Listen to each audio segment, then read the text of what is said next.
Yeah.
Hello, hello, hello. Hey, everybody. Happy... It's not Friday anymore. It was Friday. I haven't gone to sleep from Friday yet, but it's technically Saturday.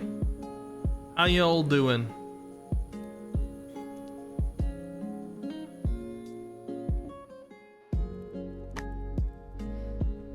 Let's see who's here. Hello, Squiddy Cats. I see Piani Astera first in here today, followed by Hunter, followed by Darth. Hello, hello. Darth, did you actually press the unfollow button? We've had such good momentum with the following recently, but for some reason over the past couple of days, we've lost a lot of followers. We've gained a lot of followers too, so the numbers look like it's barely changed, but we've also lost a lot of followers, and I wonder why. Oh, there we go. There's Darth again. Thank you. We're back at 969. I appreciate it, Darth. Thank you for the follow. Hunter says, why are you up at 1? I'll talk about that in a minute. Nerve says, late stream? Not mad at all, but look after yourself, friend. Yeah, this is part of it. Pio says this is vacation day 0. Yeah, see, Pio's a creep. Pio knows. Let's see. Scrolling. It's 1 in the morning for you too, Void. Welcome, Void. Hello, Nerve. I don't know if it's a welcome to you or I just read your message. Hello, hello. Floofers, hello, welcome. Good to see you.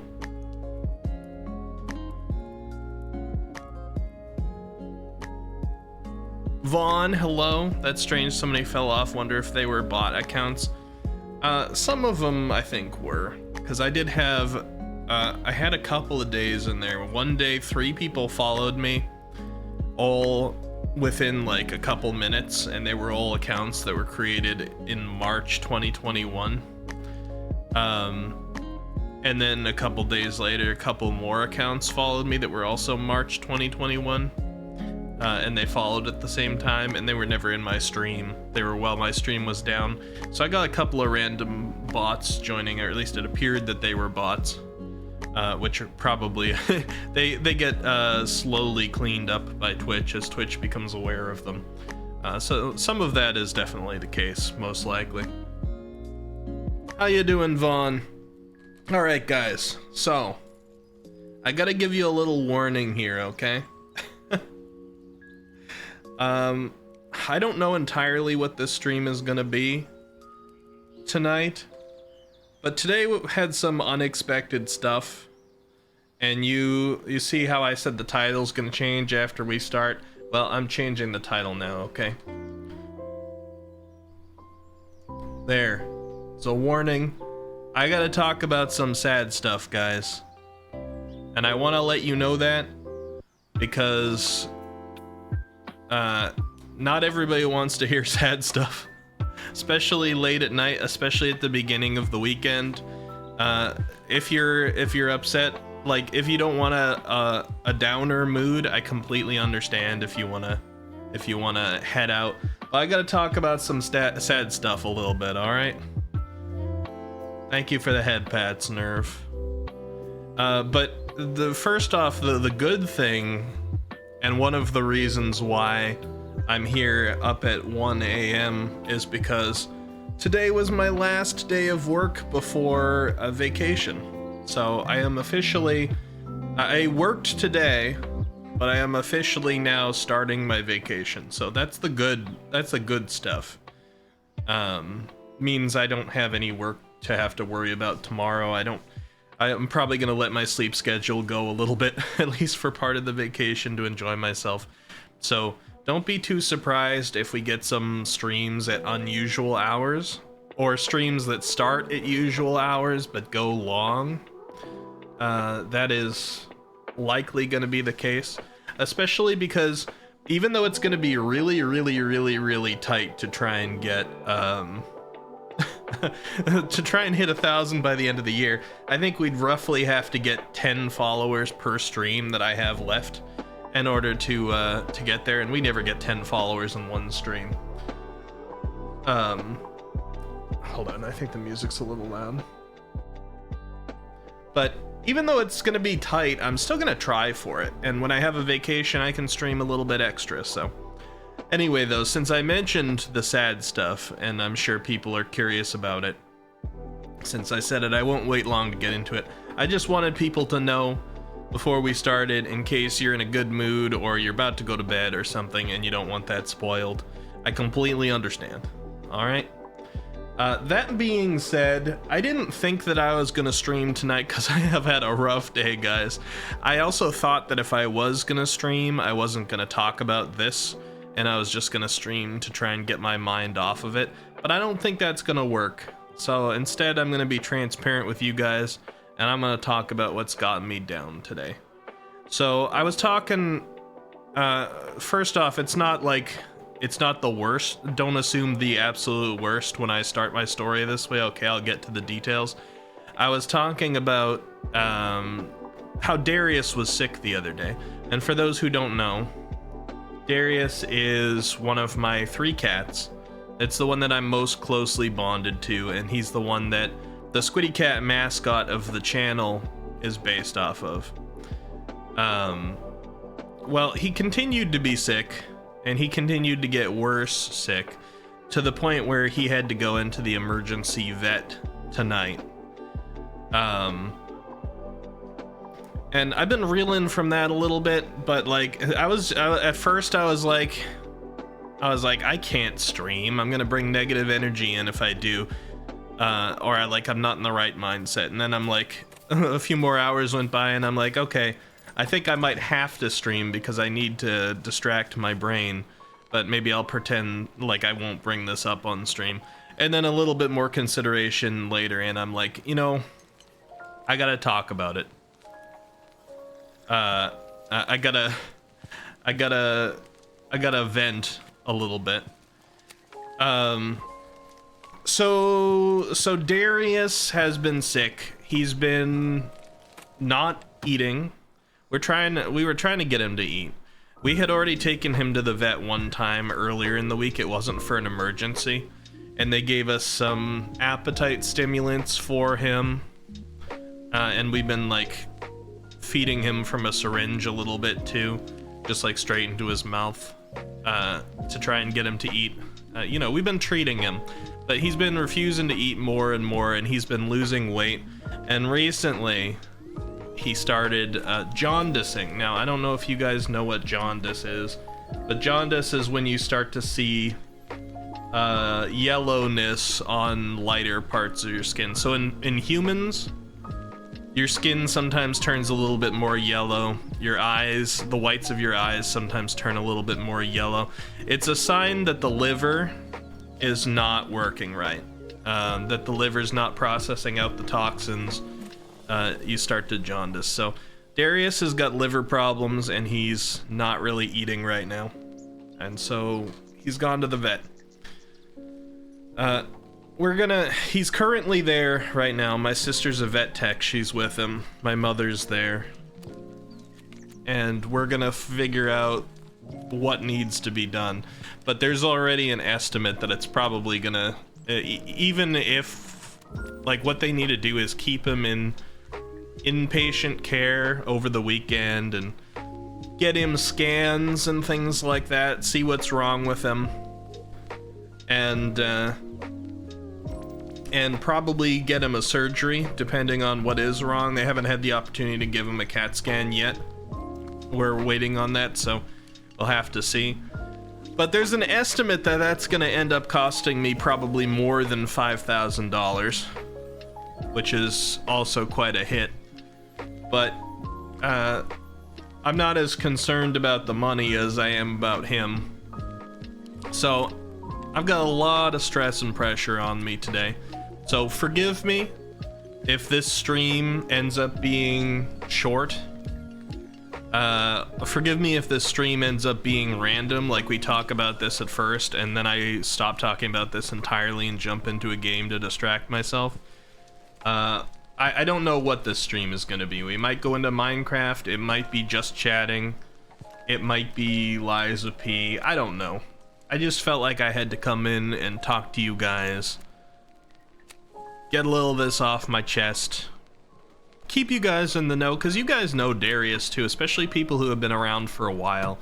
Darius has been a part of my stream for all of these, like, 3.5 years that I've been streaming. And people on the channel know him. We have an emote for Darius as well. Let me see if I can bring it up here. This one. It's on Better TTV. You see it going across the screen there. Not everybody has Better TTV at this point because it's kind of fallen out. I'll have to move that onto 7TV. But yeah, Darius. Okay, well, let me see what you guys are saying a little bit too. Let's see. Floofer says we're here for you, Ricky.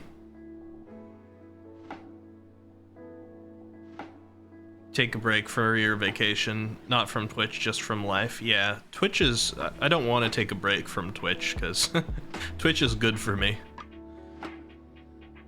Floofer says, oh no, poor baby, I hope he gets better. Nerve says sending positive vibes.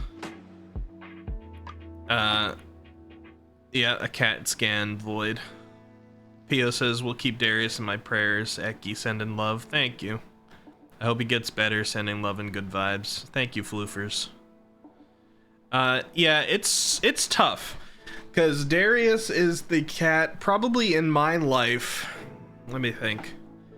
I've had, I don't know, I think I've only ever had 2 cats that have bonded to me, like, supremely so.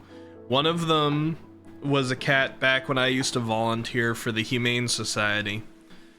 I worked with feral cats, and I started volunteering when I was 9 years old. And I worked with this feral cat who had been in the shelter for 7 years, had been abused as a kitten outside. Like, she was a feral cat, had been abused by some of the people in the neighborhood. And she got, you know, saved and brought to the shelter, but she hated people. I worked with that cat. She scratched me a bunch of times real bad. But I worked with that cat for months and months and months until she eventually let me, and only me, pet her. And she ended up being my my 10-year-old birthday present was bringing her home from the shelter. Her name was Althea, and she's a cat that I turned from being this abused, knew nothing but shelter and abuse life cat into being a happy lap cat at my house. Althea was very, very bonded with me and was like the first one that I was like that close to, you know. Darius is a different story, but Darius is very much the same situation in terms of bondedness. And this is saying something, because I've had cats my entire life, right? I had cats in my cradle when I was a baby. The longest period of time I've ever gone without cats has been 2 months, when I went away to Washington, D.C. on a school trip in junior year of college, because I had to do like an internship as part of my degree. And not seeing cats for 2 months was rough, because I had never had a stretch even that long. So I've had a lot of cats, and only 2 of them have been this bonded, and so Darius is one of those 2. And Darius, more so over anybody who's new in here is learning some backstory from me, but people who've been around for a while know I come from a very poor background. I was ridiculously poor, in fact. My family's house was under foreclosure. I didn't always know where my next meal was going to come from. We didn't have any guaranteed place to go. Nobody had any good job. It was really, really bad. There was like no money in anybody's bank account, and we always didn't know where we were going to get our meals from and things. So I came from a very poor background.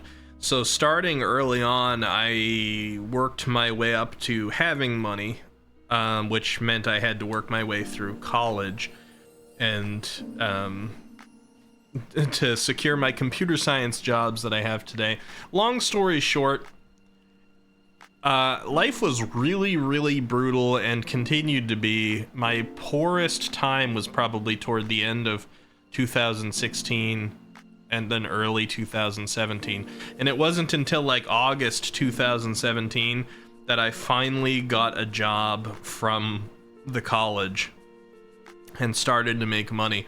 So it was only within like the last 6 years that I've been able to actually like support myself.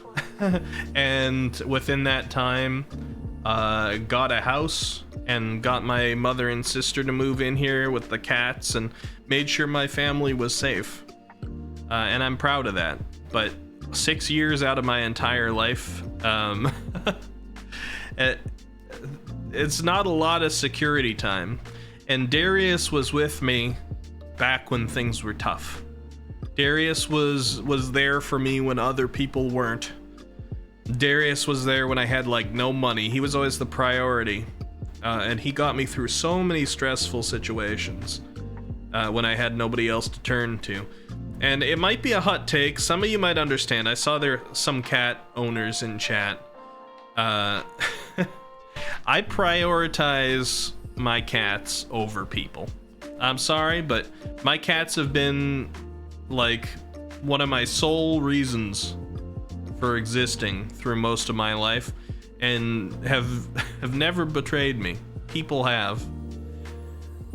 So the fact that this cat, who's been with me through like all the toughest times and continued with me through the time where I finally like started to get return on my investment and got my own house and moved in here with me and has been one of my closest companions.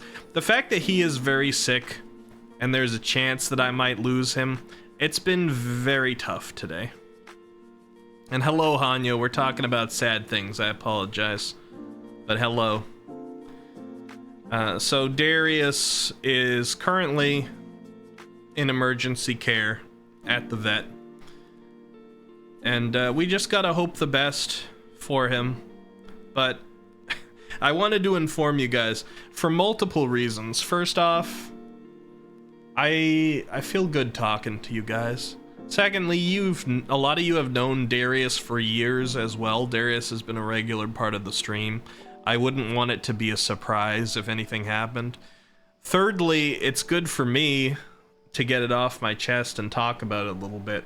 And fourthly, if worse comes to worse and something does happen, I want you guys to understand, if some of the things that I have coming up, some of the important, fun, exciting plans that I was gonna do might have to get shifted or moved or whatever, because, you know, if the worst thing happens and I do lose Darius, I'll probably need a little bit of a break, because Darius is one of the most important things in my life right now. I don't, you know, I'm gonna hope that things can go well enough, even if it is super expensive. Like I said, they're estimating that it's gonna be like over $5,000, even just for like the preliminary stuff to try and take care of Darius over this weekend, which is tough. But even if it costs a ton, if we can get him better, then it's worth it. But if worse comes to worse, then I will probably have to move some of the things we've got planned for the end of the year. Hopefully that's not gonna happen, but that's another reason why I wanted to be transparent with you guys. You wish you could help with that? I'm at least grateful, because like I was just saying, I come from a really poor background. I'm at least grateful that, like, at this point of my life, so for those who don't know, I'm 34 years old. 2016, 2017 were the poorest times of my entire life, and my family had come from a deep, like, really low class background for this. That's only the last 6 years. So 28 years of my life, more or less, were spent in a situation where I wouldn't have been able to do anything about this. So I'm at least grateful that this is happening in a period of time. If it had to happen, it's happening in a period of time now where I've had a couple years of actually making, like, good money and getting out of that situation and getting a house and having some financial stability and things like that, because it's a lot. It could be $5,000, it could be $10,000. It's a lot. And in the past, I would not have had the option to do that. No matter how much I thought it was worth it, I wouldn't have had the option to do that, because I wouldn't have had the money. Hey Banshee, hey Haruru. I know some people are coming in out of context. My closest cat, who's been with me through all the tough times, is very, very sick tonight and is currently in emergency care at the vet. And I'm venting a little bit of it off because I'm going a little crazy. But also to let you guys know ahead of time, because you guys also know Darius, and if worse comes to worse, like if the worst stuff happens, I will have to take a little bit of time off. Because honestly, Darius is one of the couple of things in this life that help me cling to sanity sometimes. So I appreciate you guys putting up with like a sad topic tonight. Hopefully I'll have some good news for you guys. It's gonna be expensive, but I'm just thankful that I'm at a point of my life where I have that option, whereas I wouldn't have been before. Hunter says, Eki, everyone gets it, just do what you must, man. Sending lots of love and support, thank you, Void. Manny, hello, Manny. I don't think I said hello to you yet. Hope Darius gets better, thank you. Pio says, yeah, Eki, your mental health is the most important thing to us, too. Just remember that you got us. Yeah, I appreciate you guys being there. I try not to have, like, downer conversations on stream if I can help it, but I'm also kind of an open book with you guys. I don't hide much of my life, and when something like this big and impactful happens, especially because Darius has been a part of this stream and was the inspiration for the mascot and everything like that too, and it's gonna affect me greatly regardless of which direction it goes. I wanted to talk to you guys about it. And if I wasn't, I was just gonna be sitting here trying to deal with it on my own, which is probably not the best either. Telsa says, brother, when my Sophie passed, I put my fist through a wall. I completely understand. It's tough. Especially, like,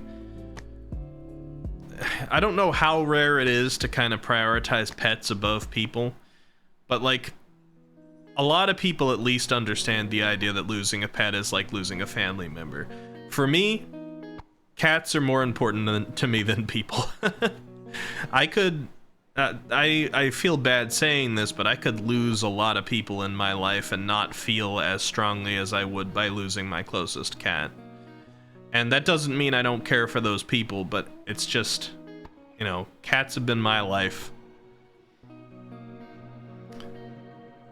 Banshee says, mate, you take all the time you need. We'll still be here when you return to us if you do need to step away. They're called fur babies for a reason. Yeah, I'm hoping we don't have to. I know we got a lot of really cool things planned, and obviously, if we don't have to step away, that means that things have gone better with Darius. So most likely what's gonna have to happen, I mean, they're doing a scan on him now to see what's up.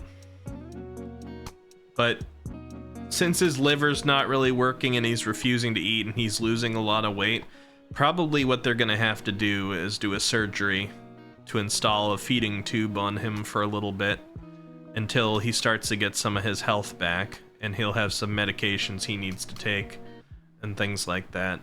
The feeding tube should be a temporary thing. It usually is, but how long they need it can vary a little bit. We just gotta get him eating, and we gotta get his liver working again. But it's tough, you know. Healthcare for animals is not as advanced as healthcare for people, and animals have shorter lifespans too, so there's gotta be the part of me that is ready in case things go the wrong way. Nerve says, we'll always be here for you, my friend, through the best times, the harder times. We'll always be here to love and support you and everything surrounding you, my friend, sending all the positive energy possible. I appreciate that, Nerve. I appreciate that. Telson says there's still places on the floor where I don't step. It leaves scars, and I do have them of the past. Again, I said I'm 34 years old.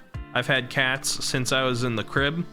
They don't live that long, and there's been times in my life I've had a lot of cats.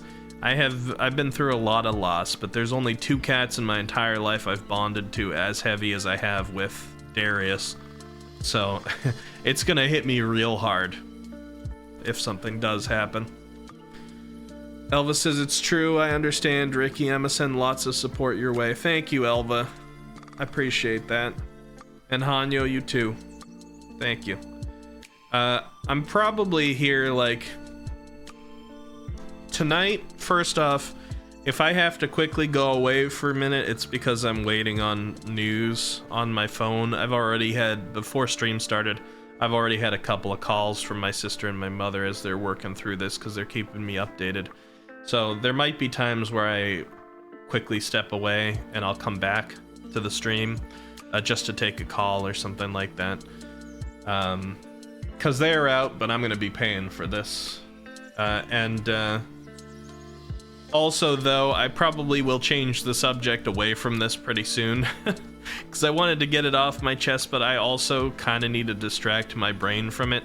So I think we are going to be, like, hopefully not Whiplash, but I think we're going to be shifting the subject away and playing a game soon. I don't know. Just be prepared for this stream possibly going any which way. I almost didn't stream tonight, but I feel like this is the better choice. And Elva, I do want to say thank you. As I was going through and sending out my stream alerts, I noticed that Elva made a very special ornament that I want to hang on the tree. But I'm not going to hang it on the tree tonight, because tonight's started with kind of like a serious topic, and a little bit more downer and at a very off hour. So I'm gonna hang this at the beginning of our well, on the very small chance that I stream tomorrow, I'll hang it tomorrow. But what's probably gonna happen is I will hang it during the Christmas Eve stream. So it's gonna be one of the Christmas Eve ornaments that goes up, and I think it's pretty fitting. I mean, those with access to the Discord could get a peek at it yourself ahead of time, if you wanted. But when you see it on Christmas Eve, you'll see what I mean by it's kind of like it's a special one. So we'll get that hung up, whatever the next stream is, whether it's tomorrow or Christmas Eve. I'm probably not streaming Saturday, but could happen. Nerve, thank you so much for gifting a tier 1 sub to Hanyo. I appreciate that. Hanyo. I'm glad to see you around again, Hanyo. I missed you. And welcome back to the Squiddy Cats. You can use the emotes now. Anyway. So that's the good, the bad, and the ugly, I guess. What a thing to happen on the first day that I finished work, and now it's technically like vacation has started. Demote me, daddy. This was my Friday, Talsit. It is technically Saturday, it's true, but I have not gone to bed from my Friday yet. Hey Kaku, how's it going? But yeah, this Friday, which is I'm still kind of counting as today for me, was my last work day before the vacation starts. It's an, you know, I thought I would be enjoying myself a little bit more on the night of my vacation starting, but other things came up. That's just life, it happens sometimes. But it is still good news, at least on top of all the rest of this. I don't need to worry about work for over a week. Next time I work is on the 2nd of the new year. Because my company gets this Monday off, because this Monday is Christmas. And then I took the 26th, 27th, 28th, and 29th off. And then the next weekend kicks in, and then the 1st is New Year's, so we get that off anyway. And then I work on the 2nd.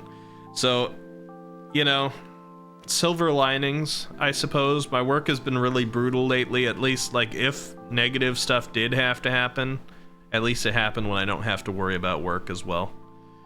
Pia says, again, Eki, always remember that you have us. Lots of love and prayers. Thank you. I'm really hoping for the best.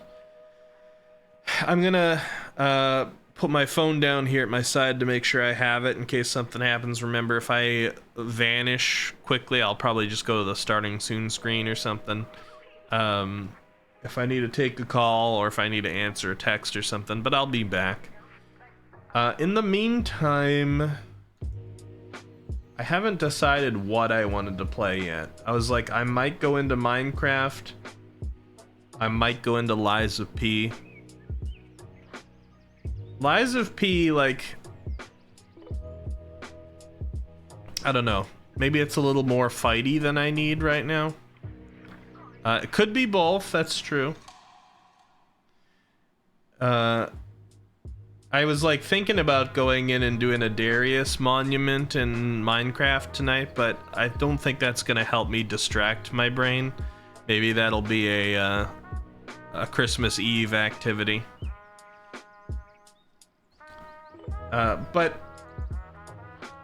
I do want to remind you all anyway, regardless of whether I go in there, the community Minecraft server, it's going to be around until the end of the year, and we're going to go back in there when it's like the end of the year stream as well.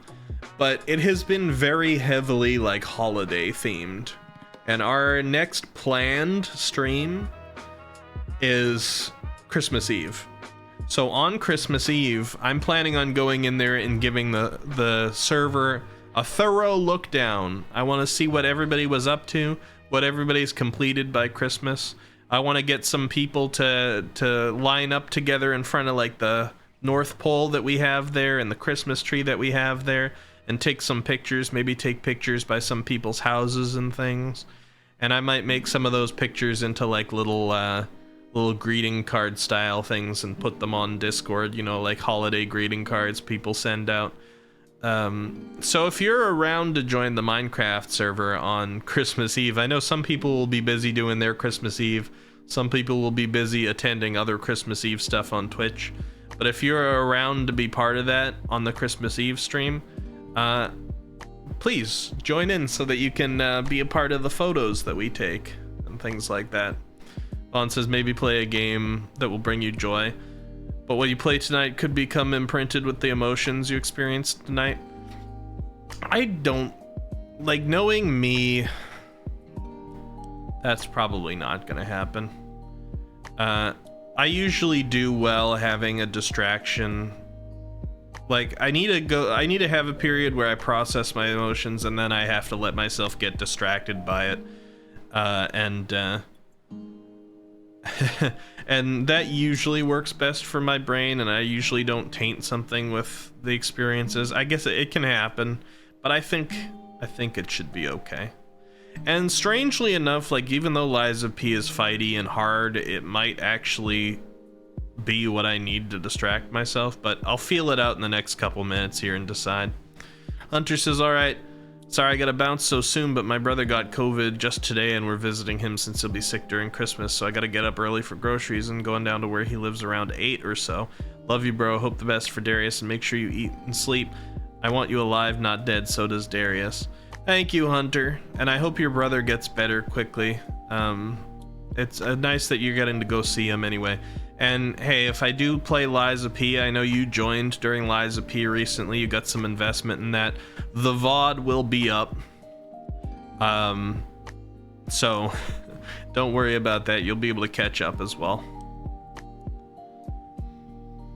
Flipper says, I defiantly have, do you mean defiantly or definitely? Have game suggestions to cheer you up, but I'm kind of brain funny.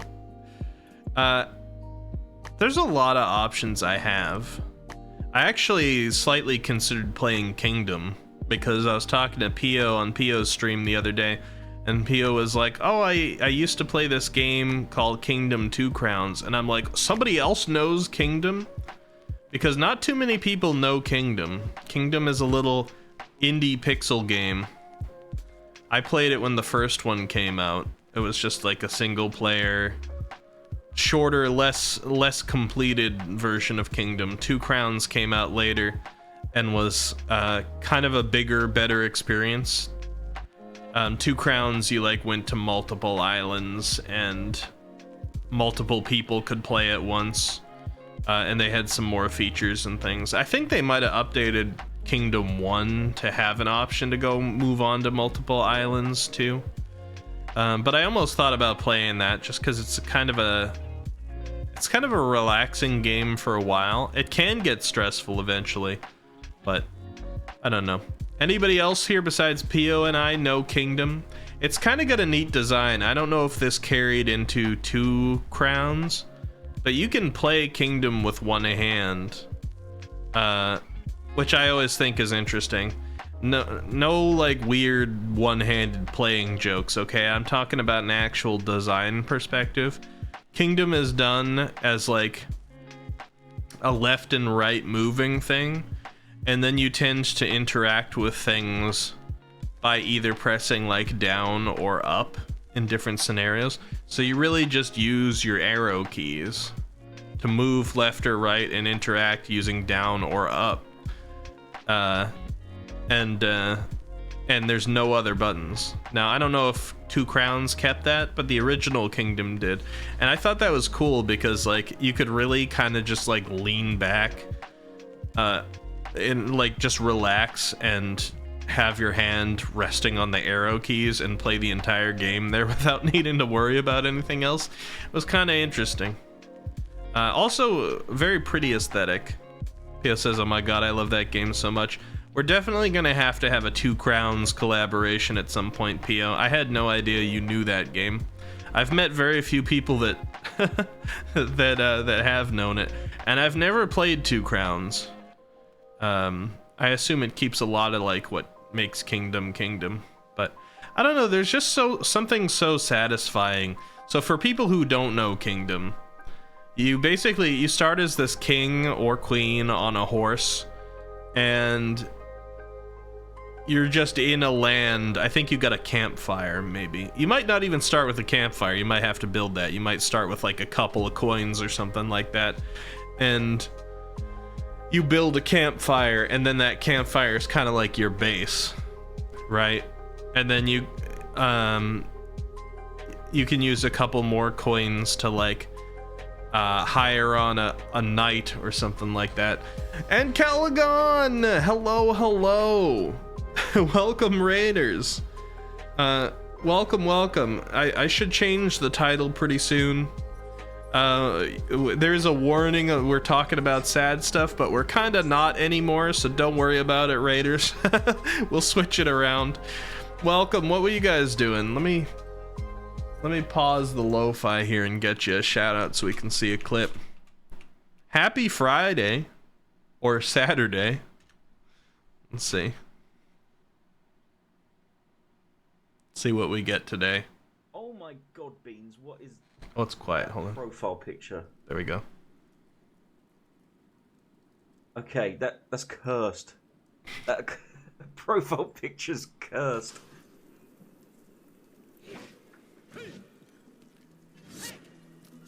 Want to show chat? Yes, show us. You have to accept the friends request first. Show us. Show us. I'm curious now. Like once you accepted the stalwart alliance means Thorgrim. Ah, such a tease. I had a feeling. I was like, oh, if there's a friendship request, this is an old clip, I'm gonna play another one, because that one teased us. Roll. There we go. Oh, that one's louder. Hold on. Dark Souls 1? Yes. How did I just get injured? How did I just get injured? Someone go back and look at that. How did I just get damaged? I love the Souls games.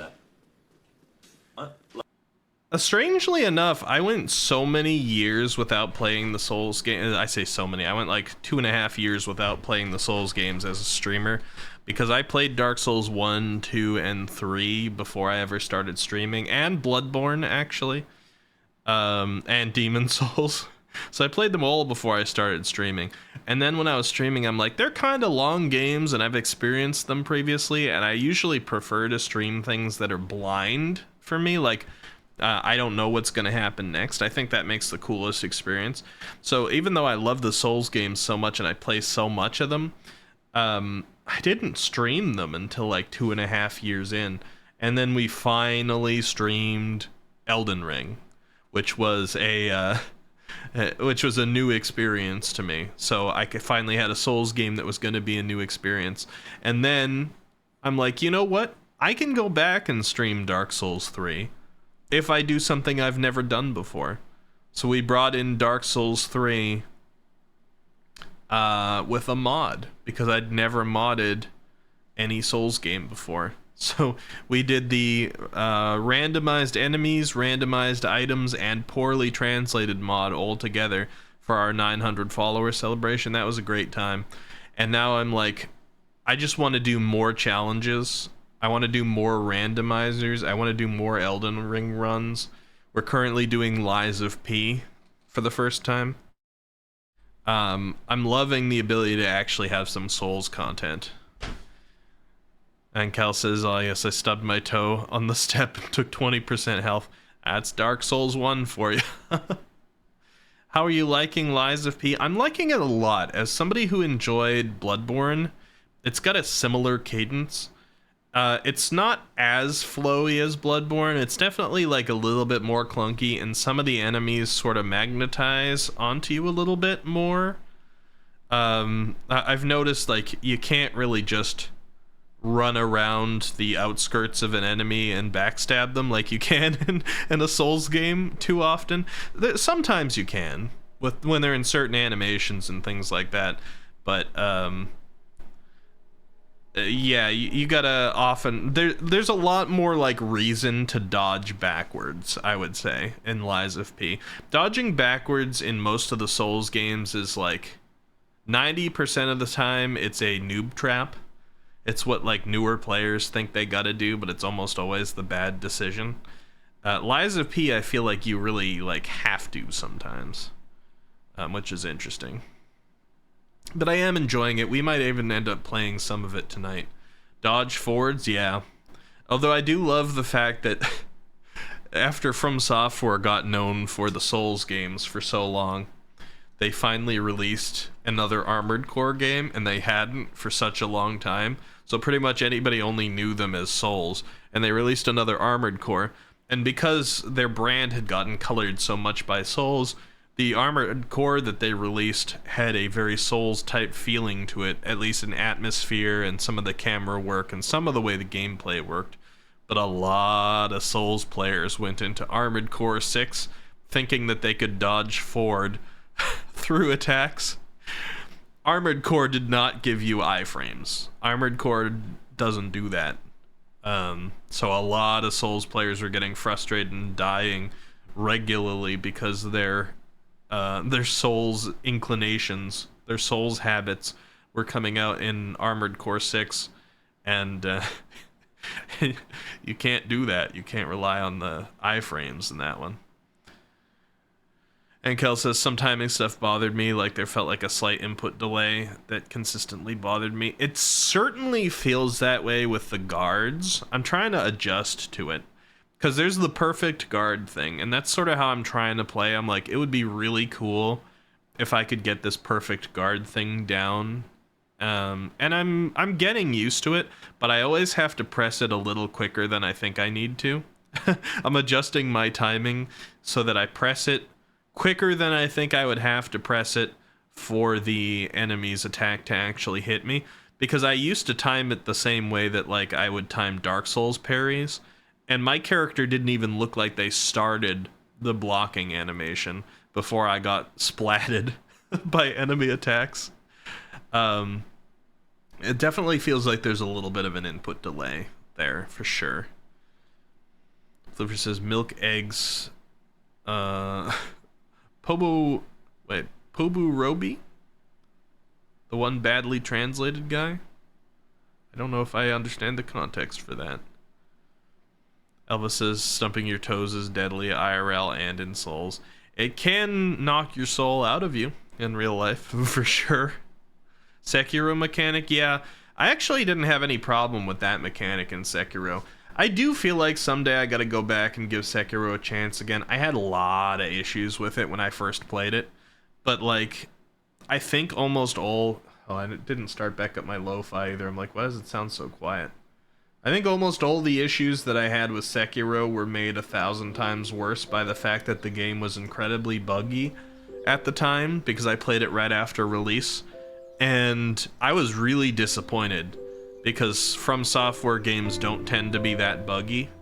Sekiro was like, it was full of it was full of false prompts that they did fix. I heard they fixed it, but Sekiro had a lot of times where you had to kind of like do a faith jump because they had the grappling mechanic, but you'd be like outside of grappling range of somewhere that you could grapple to if you jumped off a cliff toward it. Then you'd get close enough that you were in grappling range. But at first, Sekiro gave all these like false, like the grapple thing would turn green, like you could do it, or it would give you the A-OK. I forget what the UI in that game was like. And it would just not work. It would like activate the A-OK when you were still outside of range. Oh, music's a little loud. There we go. And it did the same thing with the death blow attacks, which was really, really rough, because death blow in that game was like the same button as just doing a normal attack, and enemies would get the death blow marker above them and be right in front of you, and you'd have like 3 other enemies coming in to strike you, and you're like, okay, I can do the death blow because I'm gonna get the invincibility frames that happen during the death blow animation, and so these other 3 that are trying to strike me are not going to hit me because I'll be in iframes, and then I'll get out of there, because that's common in Souls games, right? But the death blow thing would be there. You'd hit the normal attack button, and your character would just do a normal attack on the enemy that had that. And it was the same button. You couldn't adjust that. And then they'd fall, and you'd be destroyed by like the 3 other people that came in to attack you. It was rough. And I heard they fixed up those things. So I had other problems with the game, like the fact that they forced you into certain types of playstyles for certain types of enemies. Like those door enemies basically like magnetized onto you. You couldn't run behind them or anything. They were like, no, you gotta use your arm. But even though I don't care for that stuff that much, I don't think it would bother me if the other bugs that had been there at the time weren't there. So that's why I'm like, I gotta give it another shot at some point, because I want to play the non-buggy version of Sekiro, and then I can just judge it purely for its intended gameplay, not for the buggy faults that it had back when it first came out. Code Vein first. Yeah, Code Vein is definitely higher on my list. Code Vein is probably gonna be the next, well, almost definitely Code Vein will be the next new Souls game that I play. Depending on how the mood takes me, we might run in and do like a randomizer of Elden Ring or something, but Code Vein is really high on my list because I want to play that game. It's been sitting there for a long time. Basically anime Dark Souls for people who don't know. It's got a really nice character creator.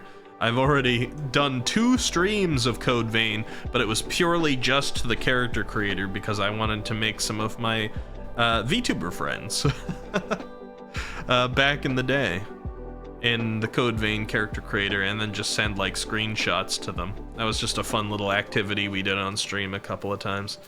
So I gotta finally go in and make one I'm actually gonna use and try out the game. Floofers says, I wish I were able to play Souls games. What stops you, Floofers? Is it like the difficulty of the games, or is it technology of some type? Dark Souls 3 badly translated. That was fun. It's like Black Desert, but it's not grindy. What, you mean the character creator for it? I actually own Black Desert. I've never opened it, but I actually own Black Desert in my Steam library simply because I heard the character creator was so good. I'm like, I want this game just in case I feel like jumping on and playing with the character creator at some point. Hey, Rat! Good to see you! I really ought to change the title. What do I want to change it to? Hold on. Oh, let's do...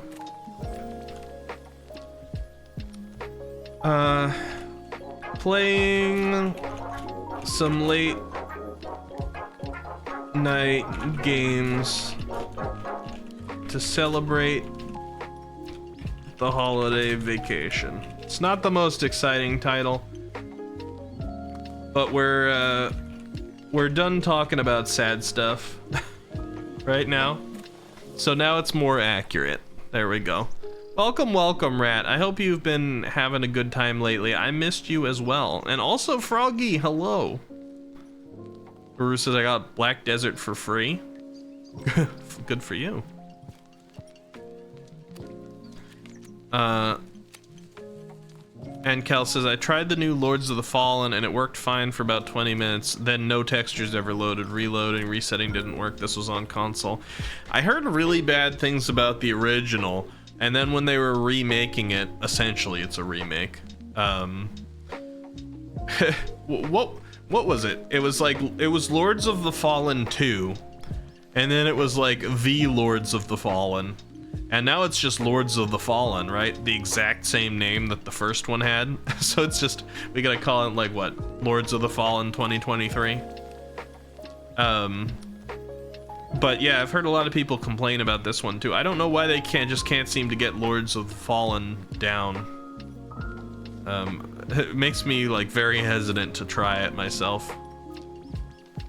Flivers says the difficulty and not being able to remember stuff like complex attack patterns or having the reaction speed. Yeah, that could be a little bit rough. Use some cute emotes. I put a Christmas tree on there at least. I've always had a couple emotes in all my stream titles lately. By the way, I gotta mention it because I use this all the time, and last time I said it on the stream, I taught like 3 people. Do you guys know if you're on a Windows computer, you can press your Windows button, which is usually between Control and Alt on the left side. You can press that, hold it down, and then press period, and you get a little on-screen box that lets you access any of the emotes there, any of the standard emojis, and you can put them right into text. You can even use them right there on Twitch. So if you put one of those emotes into the text chat, you'd be able to use it. Like if I go in here and I do what do I want to do? Let's do squid and cat. There, see? Look at that. Right there in the text chat, just by holding the Windows button and pressing period.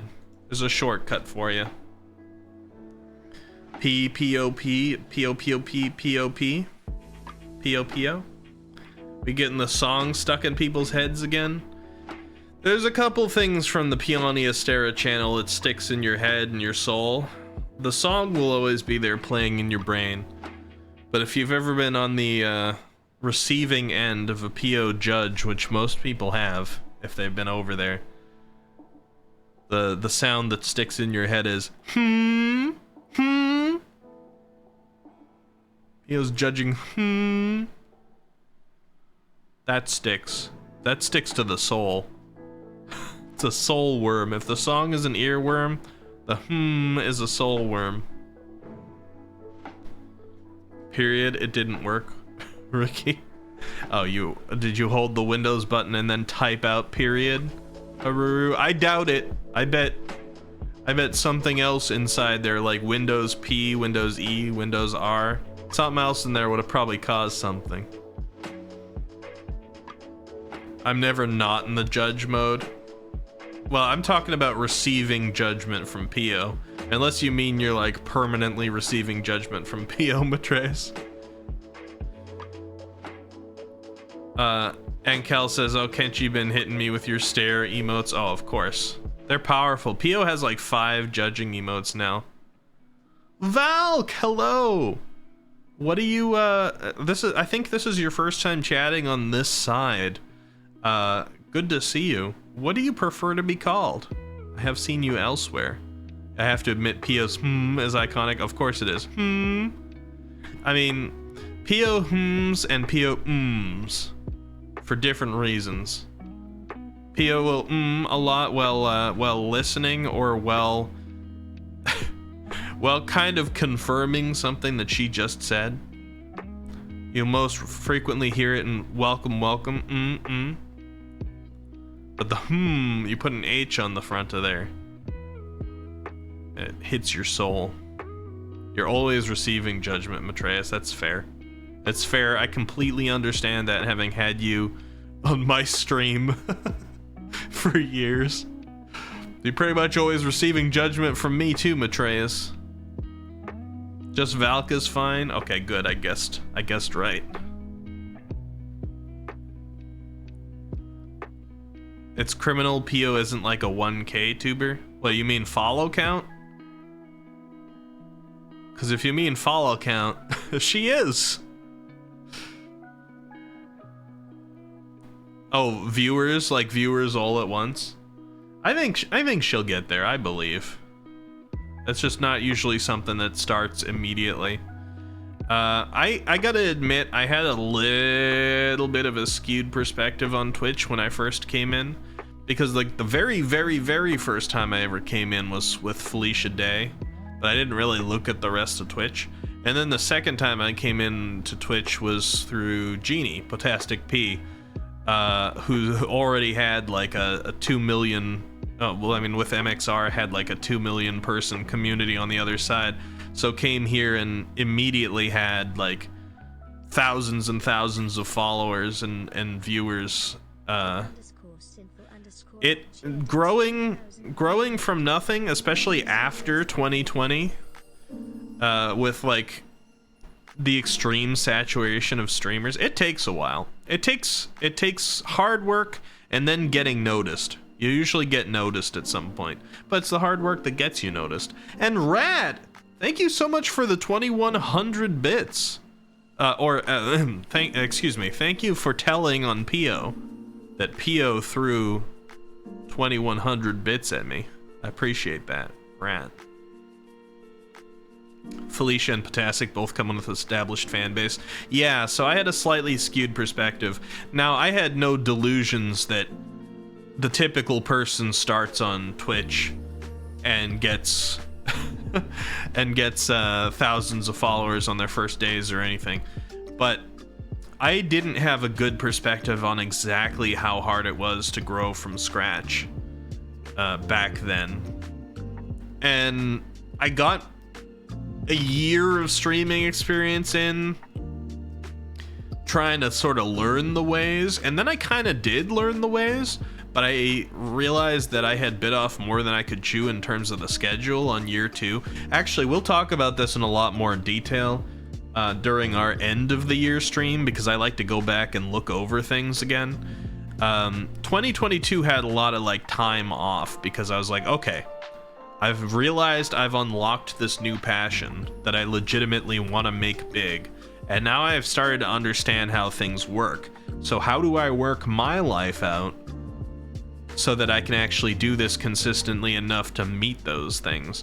And I did. In 2022, I took like 6 months off. I was figuring things out. I was moving things around. I was rescheduling my life. I was shifting habits. I did a lot of work while down for like 6 months, and we didn't not stream for 6 months. I just streamed here and there. We didn't have a schedule or anything. It just when I could. But when that was all done, and I got the new model from Takimi Nada and everything, I rolled out my my Eccentropy 2.0 and my hard working arc and my consistent schedule.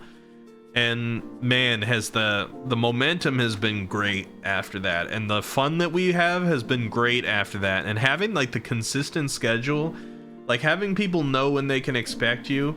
Sure, we have some surprise streams like this one tonight. Sometimes I let people know the surprise stream's coming. Sure, we have a couple that are outside the schedule, but it's like, I don't know, it's just nice, it's cozy, it's stable, it's dependable. And for me, it's like I don't need to stress about, oh, I want to stream, but I don't know if I can fit it in, because now I've literally built my life schedule around it, so it's just in there. And to be completely honest, before I streamed at all, I was such a workaholic. I still am, but I was such a workaholic, I never got to play any games. The only way that I absorbed games since I was like more of a young teen or a kid was through Let's Plays and stuff that I watched while doing other stuff, so that I didn't miss out on like what was going on gaming wise. But I seldom ever got to actually really play one again until I started streaming. So now I have like an ingrained part of my schedule where I just get to talk to friends or stream games, and it has been so positive for my mental health, I swear.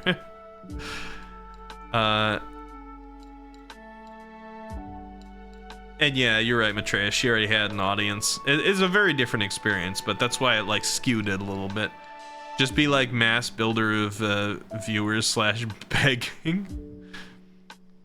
I mean, there are a lot of tactics that I also learned that I could have pulled out to get bigger faster as well.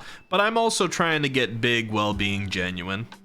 Like I don't want to lose myself in this, because I also started as a webcam streamer and you guys know me and things like that too, so I don't like, there's even things that I want to do that I've held off on.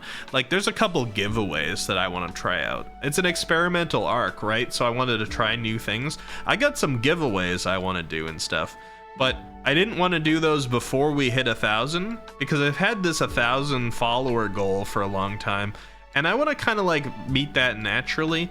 I didn't want to pull out giveaways before the 1,000, because then I'm like, I probably would have hit 1,000 pretty quick if I had one of the requirements of the giveaways be that you follow my channel, which a lot of people do.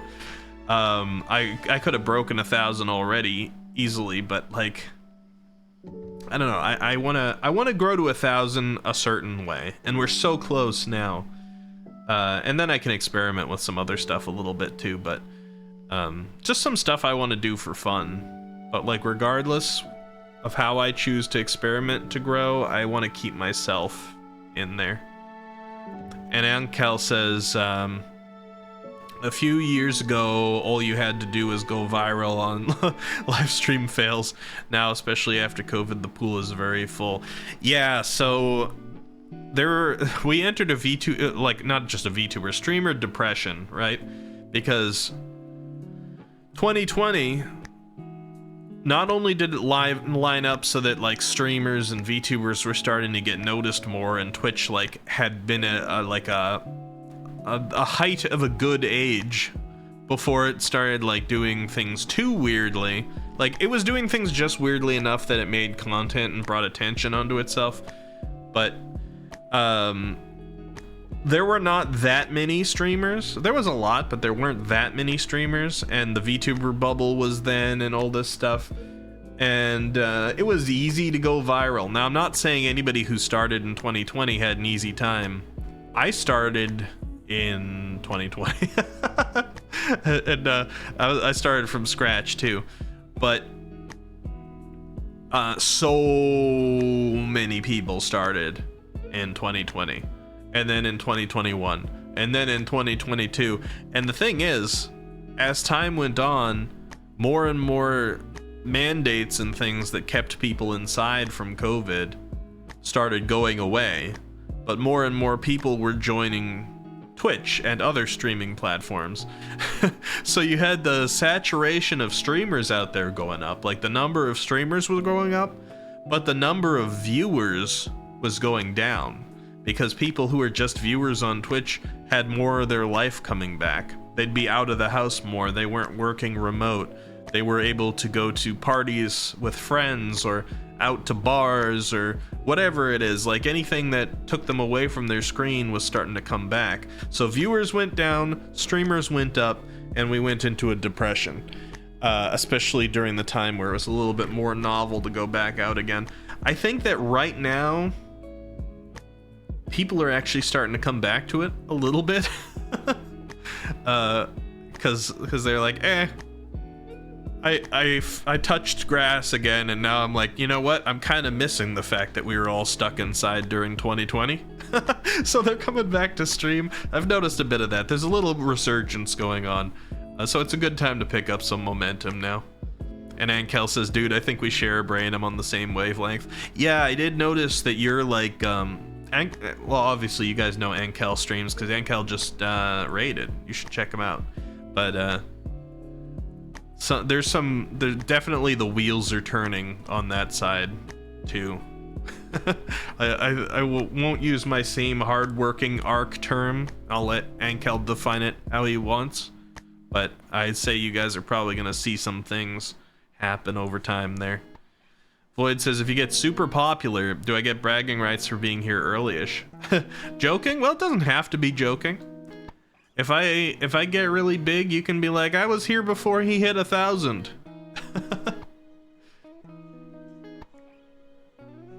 Matreya says, one marbles giveaway winner gets Souls game once a month. I got a lot of like, I want to do more events. Events are fun. Events take a lot of time to set up, but I've gotten kind of good at it, and I got more and more resources having streamed this long. I want to have more events, things like marbles giveaways, things like punishment wheels with like more interesting punishments, more content generating punishments, I should say, more like group collaboration things, because I got some ideas of group collaborations. Some of them inspired from other VTuber content that I've been taking in recently. You love touching grass, Matreus? Actually, though, Vaughn says, I touched grass and the grass sucked. I touched grass and the grass touched me back. Boyd says, grass makes my skin itchy, so I don't like touching grass. That's fair. I don't like getting dirty. So I don't love touching grass either. Phantom, hello. And Cal streams, yes. Darth says also, as the economy improved, we had more and more work. I stopped watching a lot of streams because between work and streams, my brain was getting overwhelmed, or overstimulated, excuse me. I just need less voices yelling in my head. I have had that a couple times recently. I've had people streaming and I was working, and I've even had times where I wanted to hear what people were saying on stream so bad that I was in a meeting, but the meeting wasn't really directly talking to me, that I would have my work headphones on and I'd kind of like pull them off of one ear and then I'd put my computer headphones on over them. So in one of my ears I was hearing my computer, in the other I was hearing my meeting, and like sometimes that worked, but eventually I'm like, you know what? Even sometimes when I was just sitting there listening just to streamer, occasionally an overwhelmed brain or an overstimulated brain needs everything to shut up, and I've had to mute. I'd prefer to be able to massively multitask, but you can't always, especially like recently when things have been really high stress. Locke says, I need a t-shirt that says I touched grass and all I got for it was worms. Oh no, I don't think I want that t-shirt. Pio said, Eki, remember, if you make a game, please hire me for voice acting. You know, I probably will, Pio. Usually I build my games with the idea of no voice acting, like a lot of indie game developers do. Because if you build it being like, yeah, I'm just gonna play like sounds as text goes across the screen, it's usually a lot smarter for solo developers or people with just a small team. But I do want to do some games that actually have voice acting. And the good thing about Peony Astera here is I don't need to worry about the rating of the game for the voice acting. Darth says shock collar punishment. It's possibly on the table. Matreya says actually yes. Oh, okay. Rat says, oh, I want a VC for a Ricky game. Yeah, you mean VA? Voice act? I might pull voice actors from the community. The only thing about like this is if I make a game and it's not just like a fan game for the community, I'm gonna sell it. I guess like, I guess volunteers would be okay, but I'm like big on people getting, I mean, credit is one thing, but I'm big on people getting like paid for their stuff too. And you know, when I'm developing my first games and stuff, it's hard to go out and pay a bunch of people. But we'll see. I know plenty of people would be like, oh, I'll do it for free just to have my voice in the game. And it's just my own weird hang-ups that'd be like, do I want to allow this? But I do want to like get you guys from the community in on some of those things. Talsa says, okay, work in 7 hours. I'm gonna lay my head down. Have a great night, and I'll probably see you on Sunday. I hope things go well. Thank you, Talsit. I appreciate the positive vibes, and I hope you get good rest. Have a good night. Floofer says, you've got to lean into the memes chat creates. Yeah, I mean, you notice the whole like Catboy thing and a Kiki and glitter balls and demote me daddy and various other things that some of them are years old have not actually gone away. Floofers. They haven't been purged. I could purge them if I wanted to. I could make the chat stop talking about things if they if I wanted them to go away. I lean into the memes in my own way. Void says, I'm trying to think about what the follower count was like when I followed. I think it was a tiny bit under 950. Probably. Oh, hold on. I need to take a call, guys.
_simple _ JX1000 at peony _Astera gave these.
Okay, I'm back.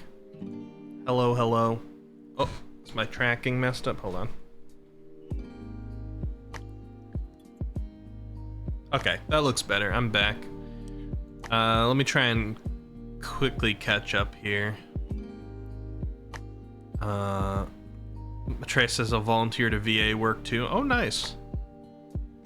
Ankel says back. Sorry, I had to feed kitties, and one likes to steal the other, so I gotta keep an eye.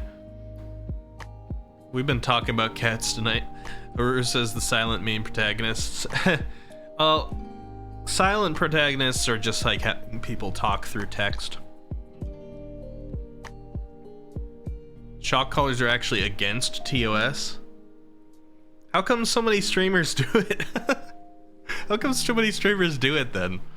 I've seen like multiple VTubers, like big ones, like Fillion and stuff, using shock collars for their content.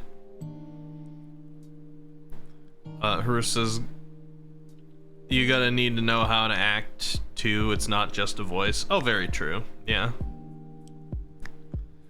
But there's also a little bit more of an allowance for that sort of thing on indie games, I think.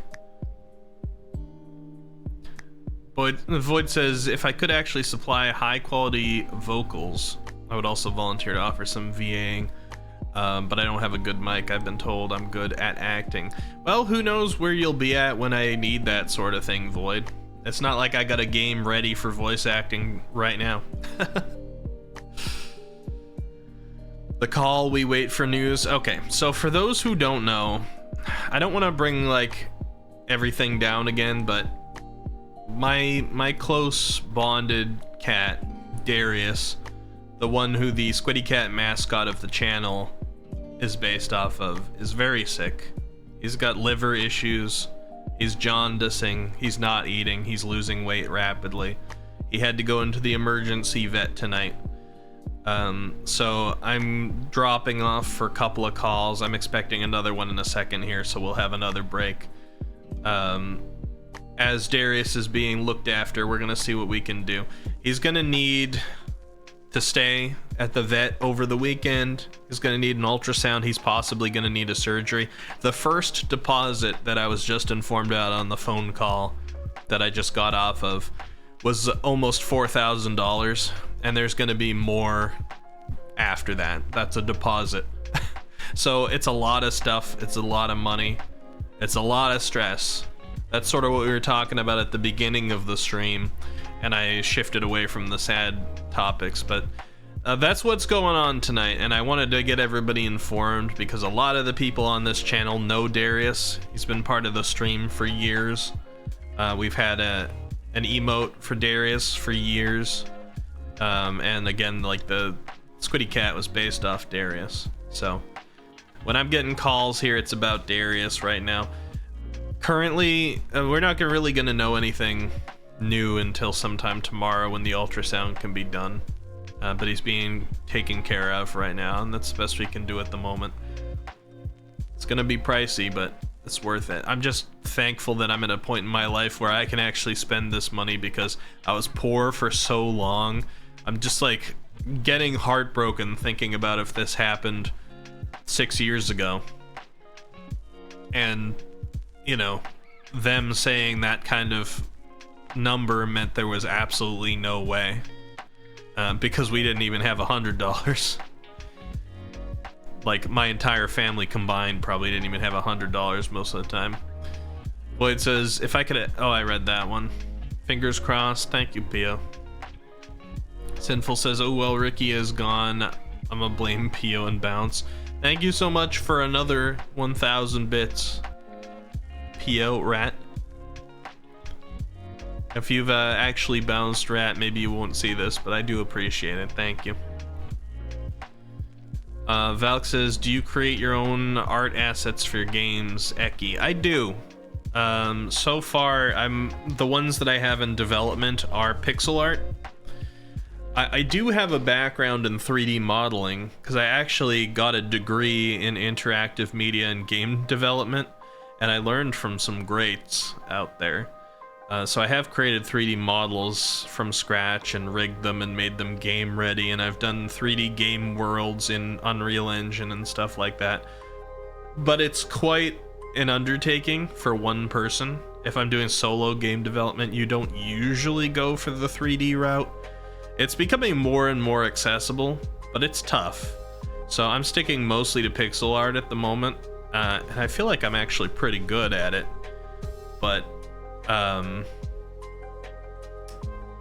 yeah, I think future ones are probably going to be 3D. Initial ones are going to be 2D pixel. Eki Bank RIP. Yeah, I'm probably going to have to adjust some things, because I was planning on... I've been trying to save a lot of money because I was planning on moving out of my current house and getting like a solo living experience probably in the city next year, sometime in May. I don't know, you know, depending on how much this marks up, I might not be able to do that. My Christmas plans might need to change a little bit. But this is Darius we're talking about. So, he's the priority. Wishing on a star for the best outcome. Wishing both of you the best. Thank you, Elva and Floofers. Thank you, everybody. I appreciate it. It is a tough time at the moment.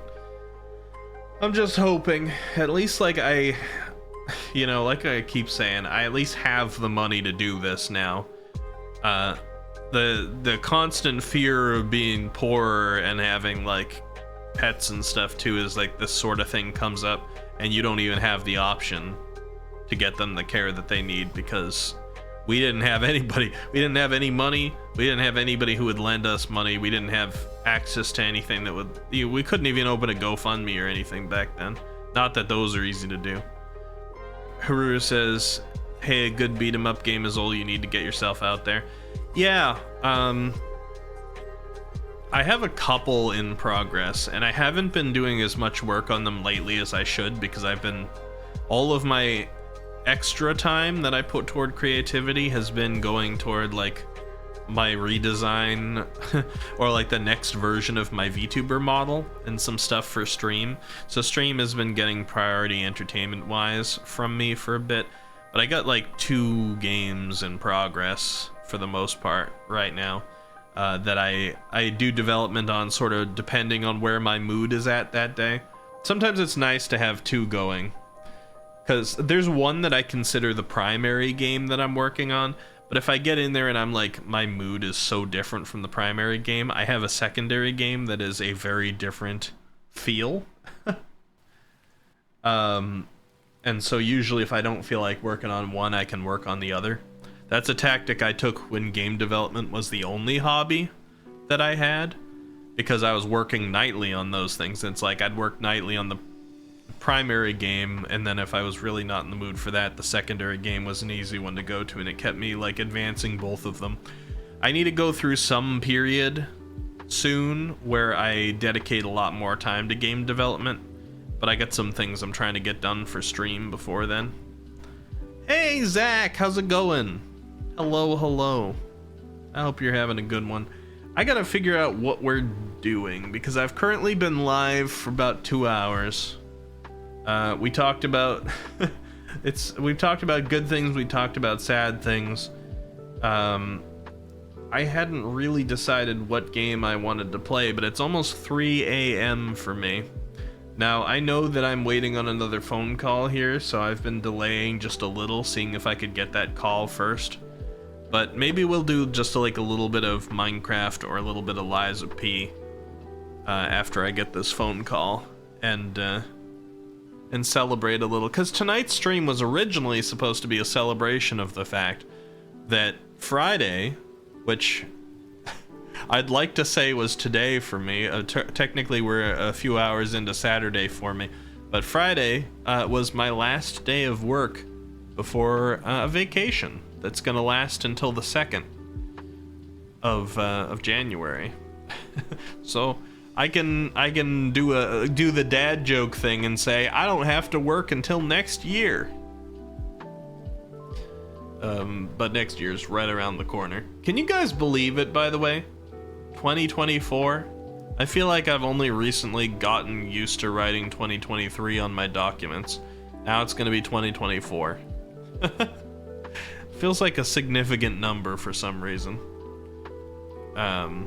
It's probably, hopefully not gonna feel that. I was gonna say probably not gonna feel significant, but we've had a couple of things happen in recent history that's made a year feel significant. Cough 2020, cough. And stuff like that. So I'm just gonna hope that 2024 is not actually gonna have any real reason to feel significant. You still can't believe it? Yeah.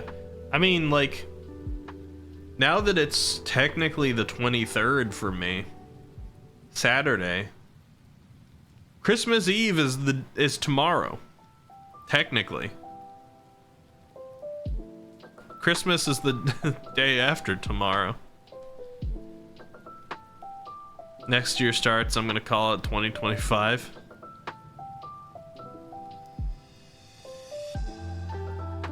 Flooper says, Ecky's beat 'em up game gonna be Neckos of Rage. It's just a Streets of Rage, but with cat boys. I did actually work on like a Streets of Rage. I wonder if I can bring it up. Can I find it? Let me see.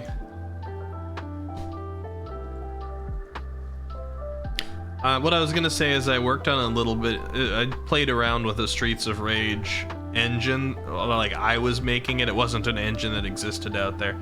I was making it just to have practice with that kind of game. Let's see. Desktop. I don't want to be in there. I don't know where I've got some of these, because some of them are a little bit old. So I'm currently looking through my file explorer here while talking to you guys, but I'll see if I can bring something up. It's probably in my even older files. Let's see.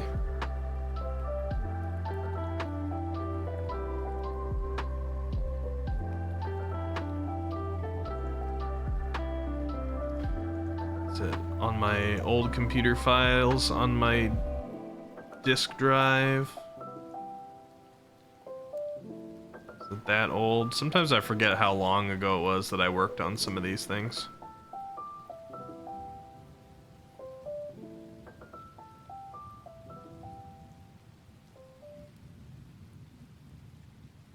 Also, I was so bad at naming my games, god dang. Back when I was doing a lot of test games, I've gotten better about this these days, but back when I was doing a lot of like test games, boy do I have a lot of like Project 10, Project 11, Project 12, Project 13. Man.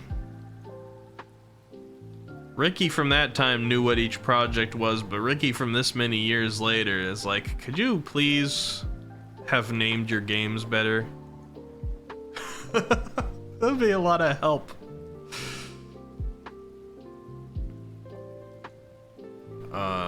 Here, I'll click on a couple of these and see if I can find one. What's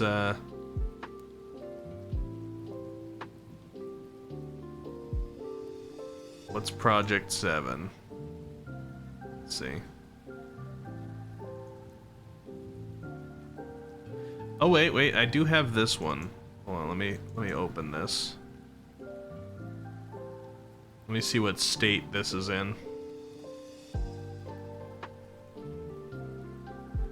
That's you with RPG Maker, Matreus.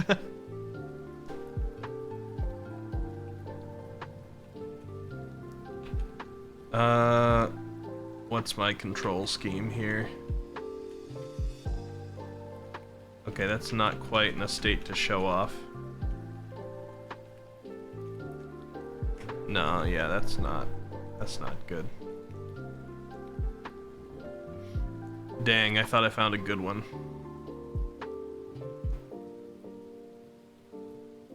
I got a beat 'em up roguelike that I had been working on. Oh, maybe this one. Here, let me try this. Try this. Clicking through old games right now. I got so many because I've learned it over the years. This one's okay to look at. What can I do in this one? It's a little older. Features like an older pixel art style from me. A little bit more jittery, but I can probably bring this up. Let me see. Let me change the sleep margin on this thing. Let me stop displaying the cursor. Let's see, does that look a little smoother? Can I full screen that? I can. Okay. Let's... Oh, hold on. Actually. Call again.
Alright, I'm back, and I'm back just in time, looks like, because we got a raid. Nini-chan, thank you for the raid. I did have to take an important phone call, but I came back just in time, it looks like. Hold on, let me pause our lo-fi here. Crafty Midge is now following. Hey, Crafty! Good to see you on this side. How you doing? Let me get a shout out for you here, Nini. How you doing? How was your stream? We got a crazy late night one going today. Let's see. You're right here. Big bonk. Big bonk. Come on, come on, come on, come on. Yep, curve, curve. Come on. Come Aw. on. Let's go. In the Aw. toilet bowl. Let's go. First try. Golf with your friends. What? Fuck you, you piece of fucking Aw. shit. God damn it. Bruh. Nini. Can I cheat? Nini-chan has a really good voice. I agree. Can't do that. Wait. Oh wait, Blow is it gonna go in? Blow it in there. What a fucking ripoff, dude. Man, Nini, this I is had supposed to I be fucking had it. a say-so That stream. was a hole in one, dude. Why are we watching you whack balls around and play with holes, huh? Did you have a good stream? I'm glad you did. Also, Neko Chang Chi, thank you so much for the follow. I appreciate it. You guys, we're trying real hard to hit 1,000 followers by the end of the year. It's going to be very tight, but you guys just helped out, and I appreciate that so much. Look at that, 971 out of 1,000. I hope you had a good time at Nini Chen's stream. Let me put back up our lo-fi. Nini, tell me, in Tears of the Kingdom, are you a genius? Are you good at that crafting system? Have you made some inventions that you are proud of? Tell me how you feel. Thank you for the bonk, Neko. Also, Neko, we're talking about cats a lot tonight, and I'm a big cat person, so I like you're already on my good side, coming in there with these cute cat emotes. Where are these from? Is that Yaocha? Cute. Thank you for the bonk. Crafty says, oh my god, I just had a coughing fit with how hard I laughed at whacking balls around. Yeah, you might have a few coughing fits on this stream, Crafty. We seem to end up talking about balls more often than we should. There were some clips the other day, that's all I'll say.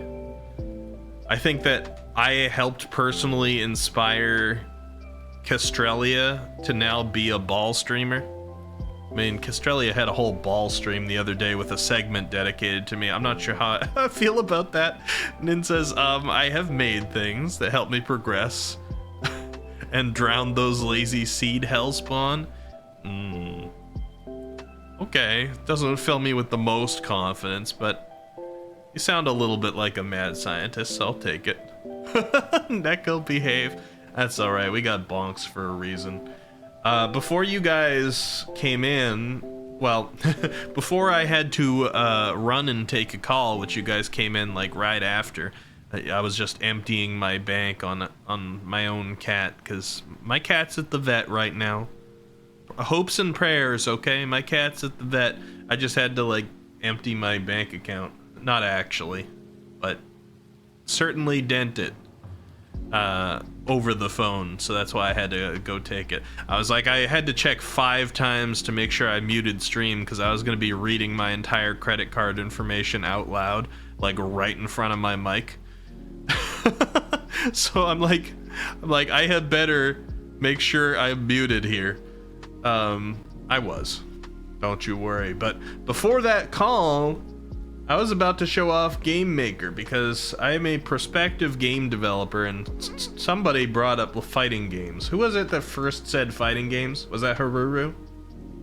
Or like a beat 'em up, rather, not a fighting game? I think it was Haruru that first brought it up. Yeah, it was Haruru. And then people started talking about beat 'em ups, and I'm like, you know what? I think I worked on a beat 'em up something back when I was just practicing. This is older for me, but I do have one here that I can show you guys. Let's see. Is it here? Yeah, there we go. Okay. So let me computer share. And let's see if it will display this, huh? You want to display? Yeah, look at this thing.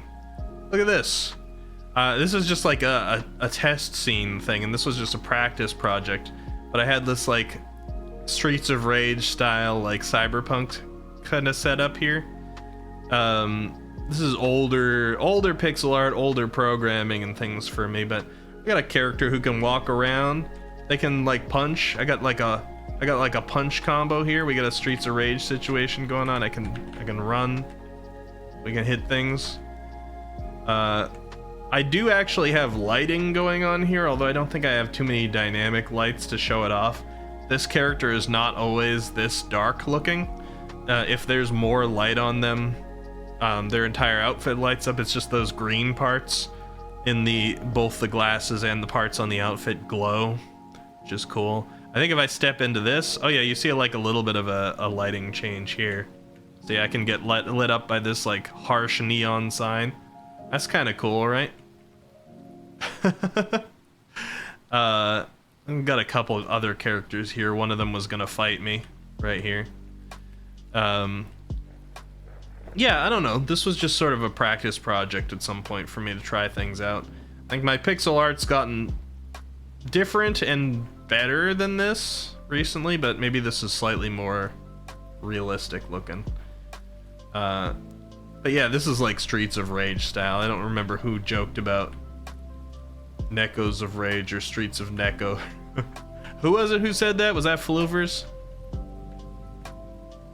So the potential is there. Your starting screen in pixel art just screams beat 'em up to me. That's why I mentioned it. Oh, that's true. It kind of does, doesn't it?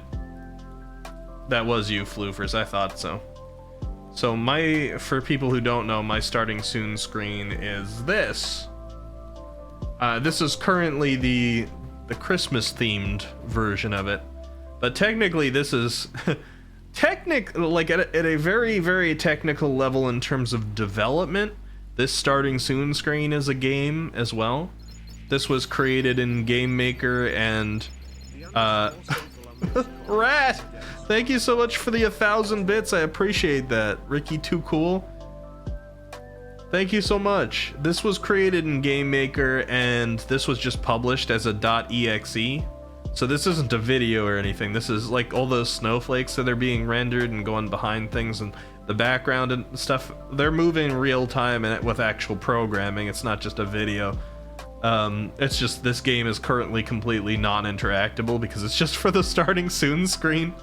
But I can easily go in there and change out things like the background or give my character accessories and things like that and then just publish it again, which is kind of neat. So that's why we got a Christmas one going on right now too. I enjoy doing it. At some point I'll have a game published, at least one game, because I'm hoping that game development is one of the ways I'm gonna be able to take off.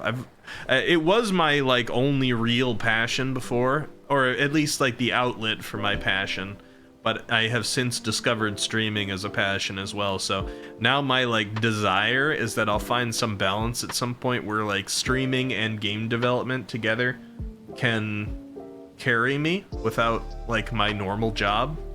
You know, I'm nowhere near that yet, but it would be cool. What's this beat 'em up roguelike? Hold on, I'm clicking more of my games, seeing if I can show you guys any more of them, because I got different ones from different like years. Oh, this character's naked. I can't show you that. I guess that's gonna be the case with a lot of my roguelike ones that I play with, because I love making customizable characters. I like making it so that characters can get equipped with all these different outfits and things like that, which means that the base level of them is like a Barbie or Ken doll anatomy-less skin thing, and then you just like render clothing on top of it. So sometimes I can't show that stuff off. Let's see, how about this one? Let me see, can I show you this? Load up game. What can this one do? Do I WASD movement, this sort of jump? Okay. Yeah, okay. So this one actually might contain some elements of like games you'd really see from me. But let me share this one.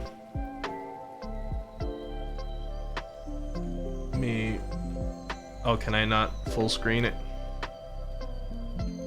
Do I have like how did I set up full screen in this? 0? Oh, it's 0. Okay, cool. Let me computer share this. All right, you see this one? I feel like it shows up kind of small on stream. You see this one? This is a beat 'em up platformer that was also going to be procedurally generated. So actually, technically, the entire place that you see around me right now was procedurally generated. But I've got this character very much in a different style, a little bit more like bouncy and animated.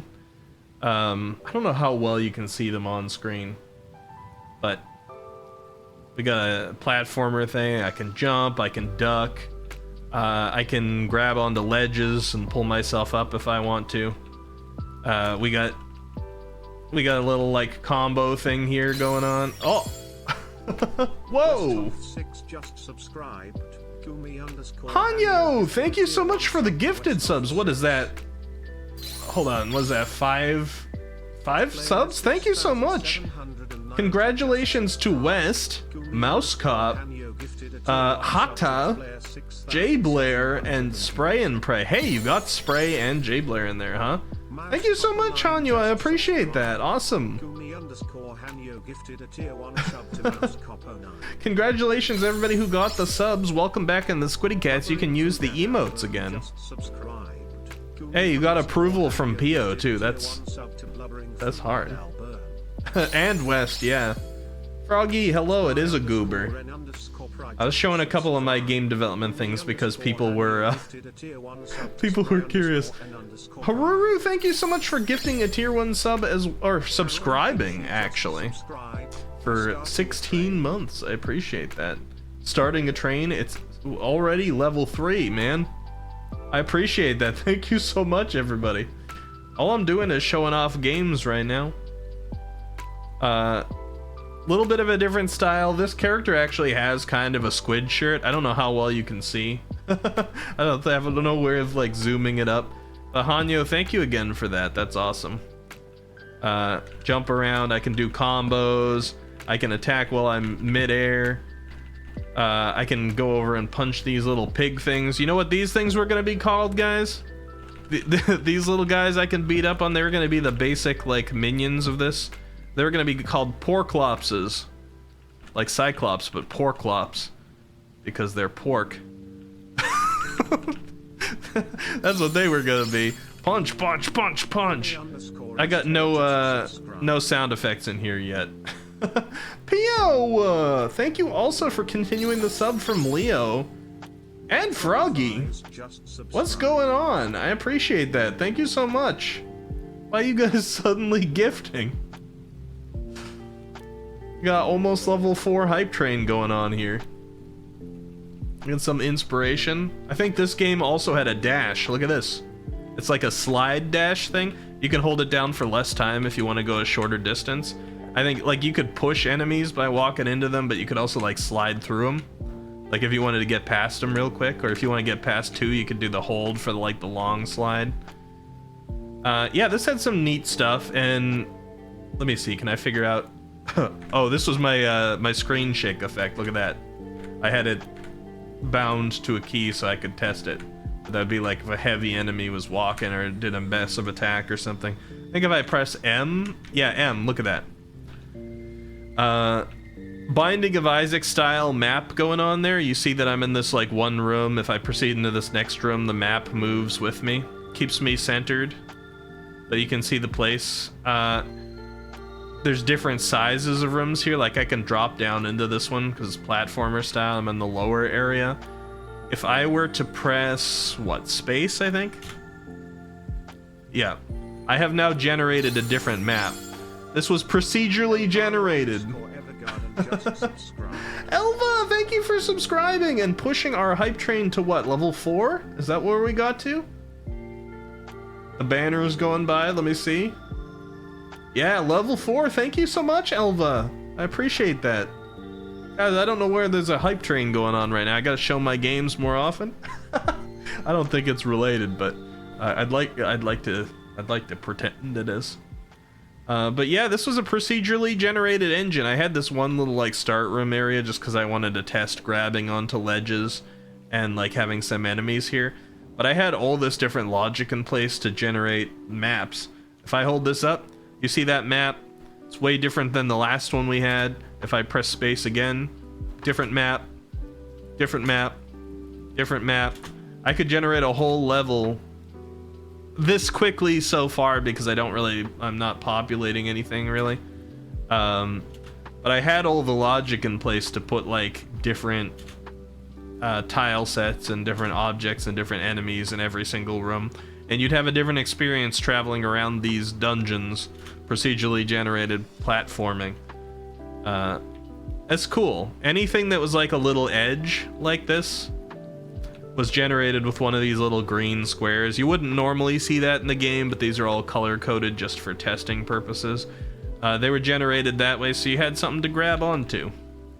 You could grab ledges.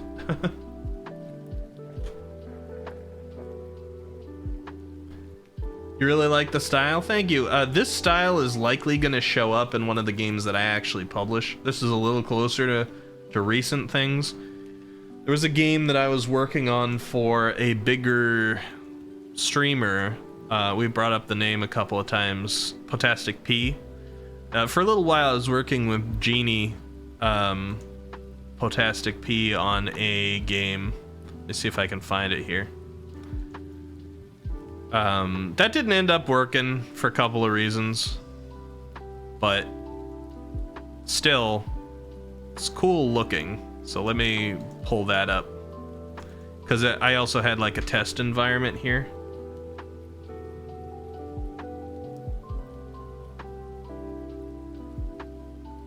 Oh, this is not this is not it. Hold on.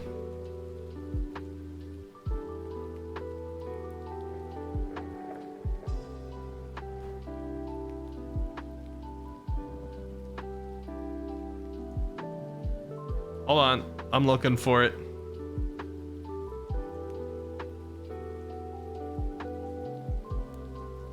I remember I pulled it up before, but I got all these different like variations. You're really enjoying the game, Anya? What, the games I'm showing off here? I appreciate that. Where's my Potastic P one? I'm so unorganized here.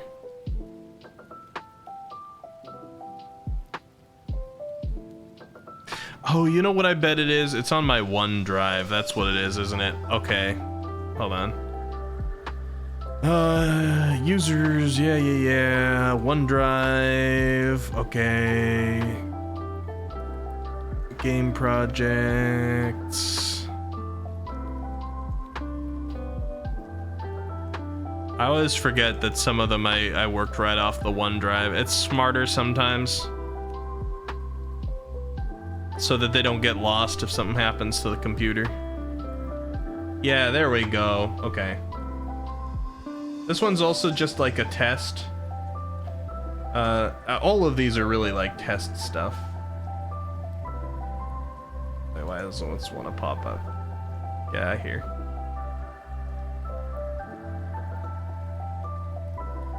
Alright, let's load this up. Okay, this should show up in a second here. Yeah, there we go. Look at this. You can tell this is a test because you see multiple of the same characters in here, and you see something walking in place and stuff like this. But you see some of the aesthetic of like another sort of game here. This Potastic P character that I'm controlling as a sword. Like, I was actually starting to test a different outfit for this character. So you notice this character's got sort of like this cut off shorts or something like that going on, and if I move just a little bit, they start to get like a tassel that hangs down. This other version of them over here that's just standing, you can see there's like a slight difference between the outfits, because I was testing different things. Thank you all for the hype train, I appreciate it so much. Got like a partially made tree back here. We got attacking. Actually, oh god, that guy just noticed me. The enemies here can actually notice me. You see, he got a little exclamation point above his head when he saw me, so I had to take him out. But we got roaming enemies, we got treasure chests, we got a multi-layered background. Oh, you see that bird flying by? That's procedurally generated.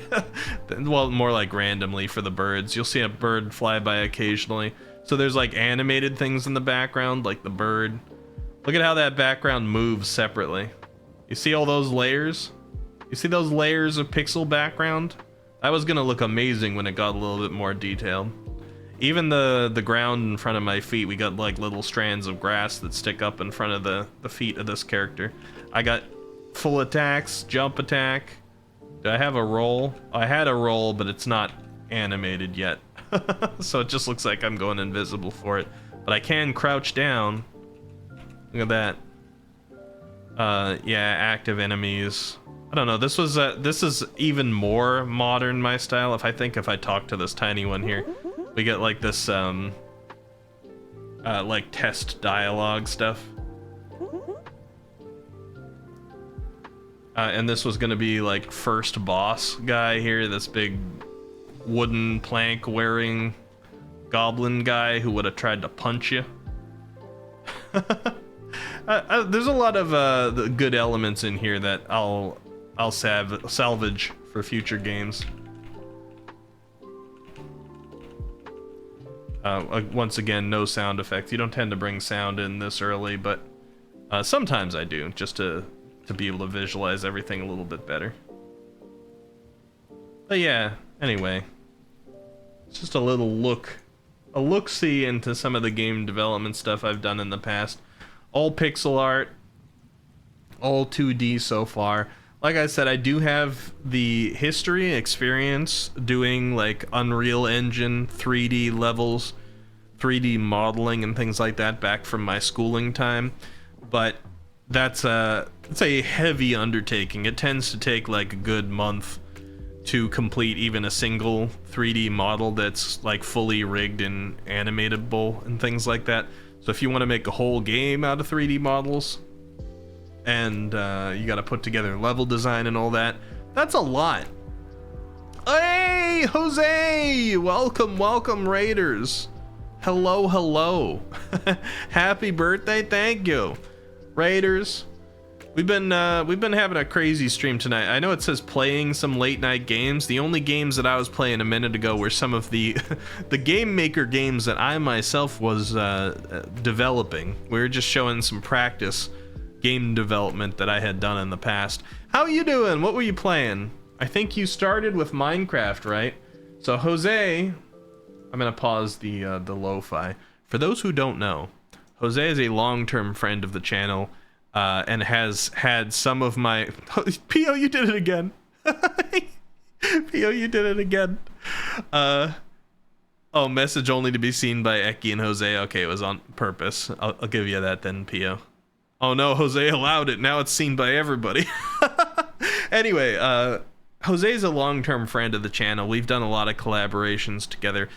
And Jose opened a Minecraft server recently that a lot of work was put into, and was doing a little bit of a tour of it today.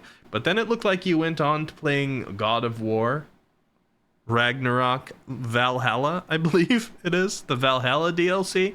That's sort of like a roguelike God of War, isn't it? A little bit. How are you enjoying that, Jose? Let me give you a shout out, and we can see a clip. So everybody check out Jose. Oh, if Jose likes to do this sort of thing for people's birthdays. Do you hear that, birthday?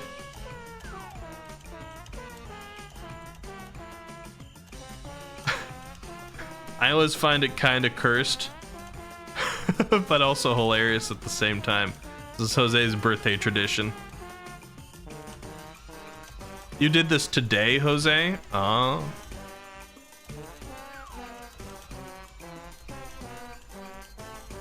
I like how the game at the bottom says you're playing Fallout 4.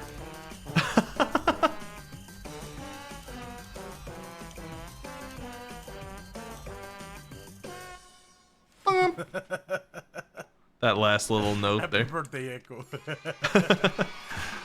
Echo's birthday. There we go. We heard it at the end. I was wondering if we were gonna find out whose birthday it was. But thank you, Raiders, and welcome. If there's anybody from Jose's channel that doesn't know me yet, my name is Ricky. I'm a bit of a variety streamer, but we mostly play games. It's a big variety of games, though. We haven't played them tonight. We've just been talking and showing game development things, and we went over some serious stuff earlier.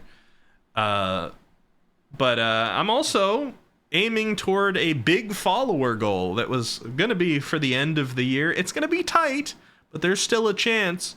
29 followers away from the big 1K. So if you see anything here that you like and you haven't followed already, maybe consider following, seeing what I'm all about. You'll help me reach my goal, help make my night. And it's been kind of a rough day, actually. Fluffer says it's Eki or Kiki, don't let him fool you. It's not. I'm Ricky with an R. R-I-C-K-Y. It's not Wiki. It's not Eki. It's not Akiki. It's not Kiki. It's not Richard. All right? There's a lot of things that fly around chat. It's Ricky. All right. Who put my hood on? It was Matreus. Okay. I'm not a cat either. That's another false allegation, all right? I got cat ears on the hood, sure. But look at these human ears. Look at these human ears underneath. Yeah. It's the only reason I say nya at the end of my sentences right now is because it's a redeemed nya. And Jose redeemed it, nya. It's not ooh wiki Darth nya. This really doesn't help my point. I'm gonna put back on the lo-fi, nya. Where you get Kiki from, nya. Elvana Evergarden. I'm not mad, I'm just disappointed. Yeah. Pio says, follow Eki. He's a creeper, but a good one, yeah. I bet pretty much the whole shebang that just came over from Jose's stream who weren't lurkers or uninterested in Catboys probably are already people that I know here on this channel because we share so much community together, me and Jose. Thank you, Buddha, for the head pats. How you doing today? Good to see you, nya. But yes, thank you, one and all. We are so close. Even if we don't hit the 1,000 followers, we hit 969 already. Nice. And we're gonna get very, very close. Anyo says, Ricky is a good guy all the time. Yep, not reading a script. Written by Peonius Terra. See? You can take Hanyo's word for it. Yeah. Buddha says, I'm okay, nya. How about you, nya? Nya? Stop putting nyas in there. You're just making me say it more often, nya.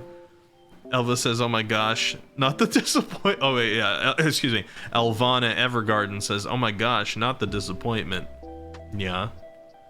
It really takes away a lot of the power if I have to say nya on the end of all of it. Oh, and now we're in ASMR mode, nya. Well, the nya is about to run out, okay? So you're not going to get both at once, nya. Okay, but we're ASMR. With a little rain sound in the background on the lo-fi. Let's turn that up just a little. You can hear the rain, nya. You can imagine getting moist out in the rain. So funny. That's so funny, isn't it? I'm getting rid of the hood. I say. That's the hood getting rid of sound. Yeah, it's moist, Matreus. I mean, Matrayachi. Thank you for the bonk, I guess. It was probably... I'm glad that was turned down a little bit. Every single time that my computer updates, they flip-flop the channels that every sound goes on to, so I have to adjust these sounds all the time. Sounds like the sound redemptions are a little quiet right now. Jose, no, not the Rachel one. Thank you for the 100 bits, Jose. I appreciate it. It's not creeper sound. You know what? I'm finding it. Pio's gotta demote me daddy too. I'm gonna play it. Let's see. I'm gonna find it. I'm scrolling. I know it's in here somewhere. I'm not gonna play that one. I took 2 sound recordings. One of them's a little too degen for right here.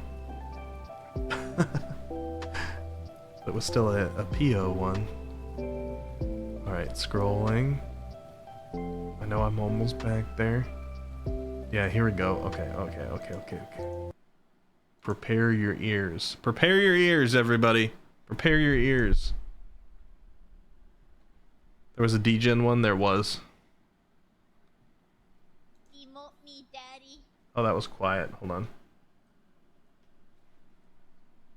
Emote me, daddy. Emote me, daddy. Emote me, daddy.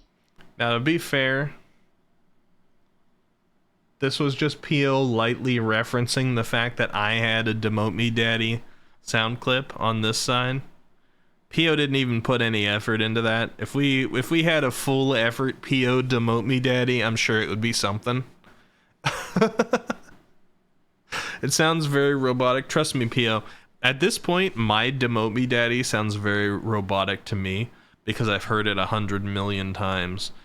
Like if I go back and I watch the clip that Demote Me Daddy was from, it doesn't seem like it's coming out of my mouth because I've heard it like a sound clip so many times.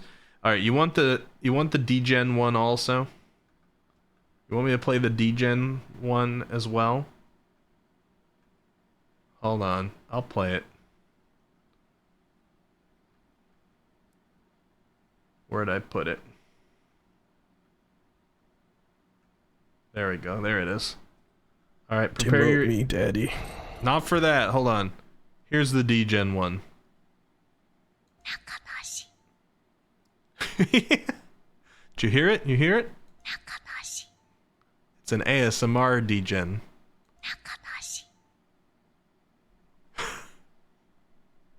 There we go, Pio. You remember whispering that, huh?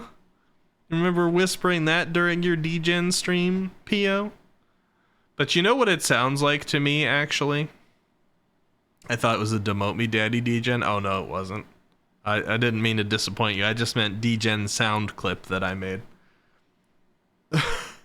You know what it sounds like to me, though, when I hear it? You guys ever see those, like... those, like, Vogue-style, like, perfume or cologne commercials? It's just, like, slow panning views over, like, legs of ladies or the chests of muscular guys, and it's just all black and white and artistic, and it will have some like violin music, and at the end it just like whispers the name of the cologne or perfume. I just imagine that kind of commercial, and then at the end it's just right to the violin music. This is like the perfume is I mean, I don't know if you could call your perfume Nakadashi, but I don't know. That's what the whisper sounds like. Dashi from Pio. Yeah, there we go. So you can get away with that a little bit more.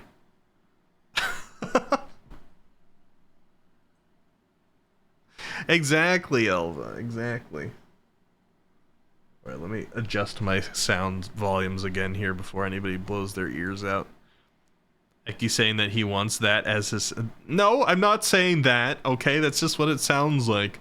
Ball sweat from Calvin Klein. Uh-huh. Maybe I'll put out my own perfume one day, guys. Alright. Guys, you gotta start cleaning, okay? You gotta start cleaning yourselves. Because... I've had something that's always made me laugh during my lifetime, okay? Maybe I have a pleasant natural odor, maybe. But, like, I have gotten so many compliments during my lifetime of how I smelled. I don't know if that's TMI, but some of it was even just from friends and stuff. I'm not talking about just, like, D-Gen situations. People have complimented me on how I smelled. And some people have been like, "Oh, what are you wearing?" Or like, "What is that?" Or like, I I like what you put on today. I don't know if I've ever once in my entire lifetime worn cologne or perfume or anything like that. I wear deodorant and I use soap when I shower. I practice basic hygiene. And I've been complimented on my scent so often that I'm like, what are the other guys smelling like? I'm like, how bad is it usually? Because like I I like to think I smell fine, certainly, but I'm just showering and using deodorant, so I'm like, this should be an average. This should be an average. This shouldn't be like a particularly good scent, unless I have like some like powerful natural scent that is appealing that I just can't really smell because it's been on me my entire life. But I'd kind of doubt that a little bit. I think I just have a cleanliness standard that should be normal, and too many people don't have it. Or maybe too many people are drenched in cologne, and it's actually a little bit like of a pleasant difference to encounter somebody who isn't.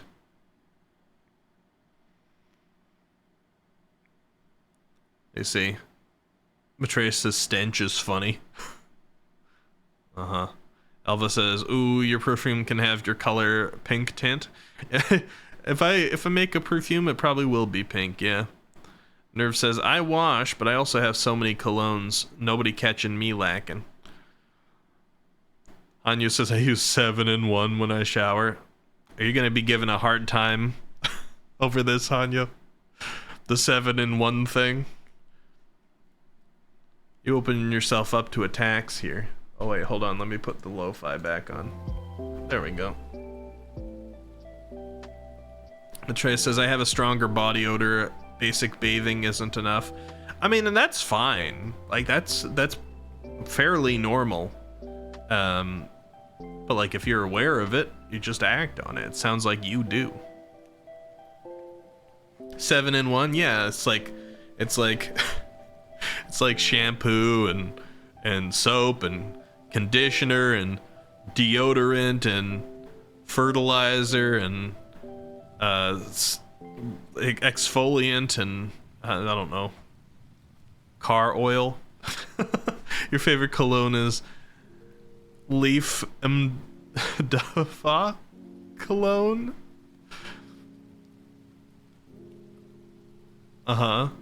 Leaf. How am I gonna say this to get the joke across without like straight up saying the thing?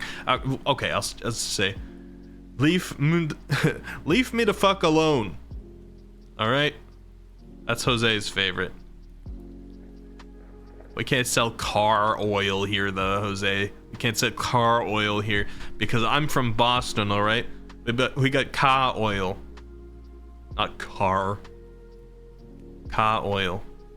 Because we parked a car in a Harvard yard, wicked far.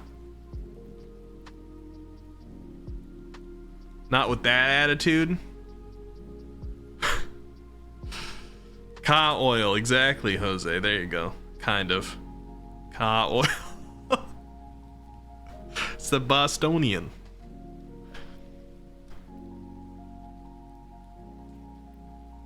Pio says, Hanyo, go put on your nut powder.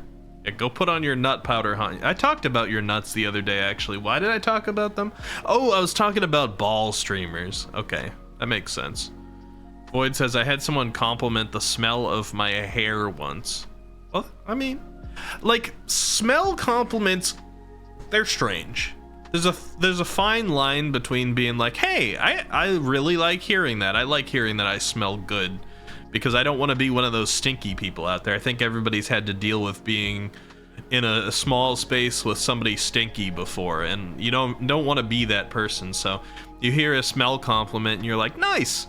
But there's also a very thin line where somebody can compliment your smell and it will come off weird. Complimenting the smell of somebody's hair can very easily come off weird if you're not like in a kind of intimate setting. Or something like that, because it's like, why you sniffing my hair? Like, why are you close enough to smell my hair? Also, like, do we know each other well enough for you to say that to me? it's a thin line. But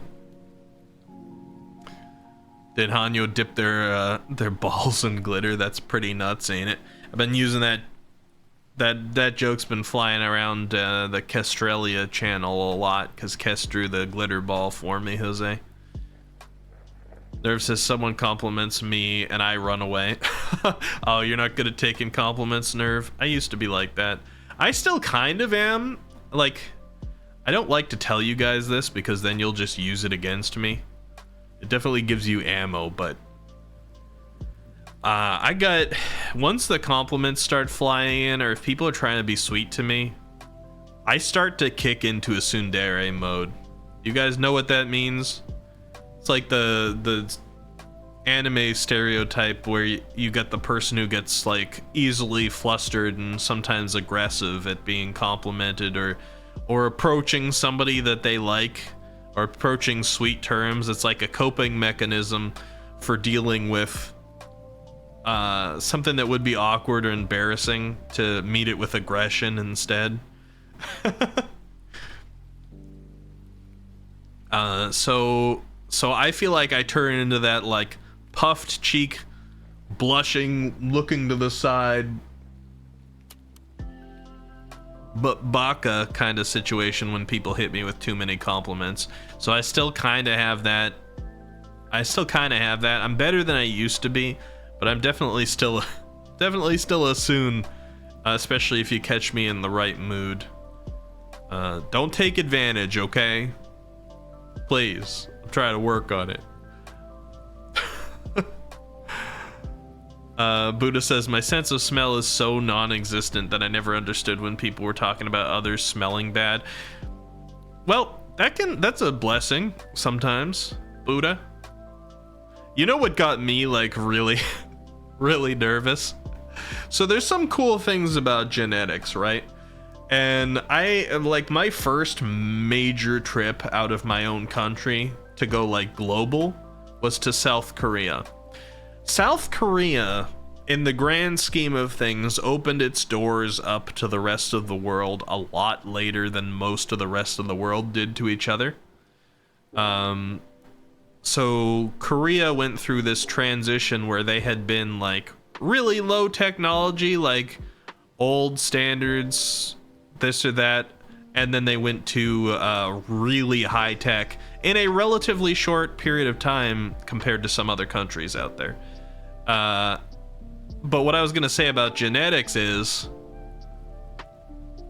some of that translated to the genetics not mixing with the rest of the world, and Korea ended up being one of the few places. You can find this in a couple places, but I think South Korea is well, I don't know, maybe North Korea too, but Korea at least is the location that I believe has the most of the genetics that prevent people from getting traditional body odor.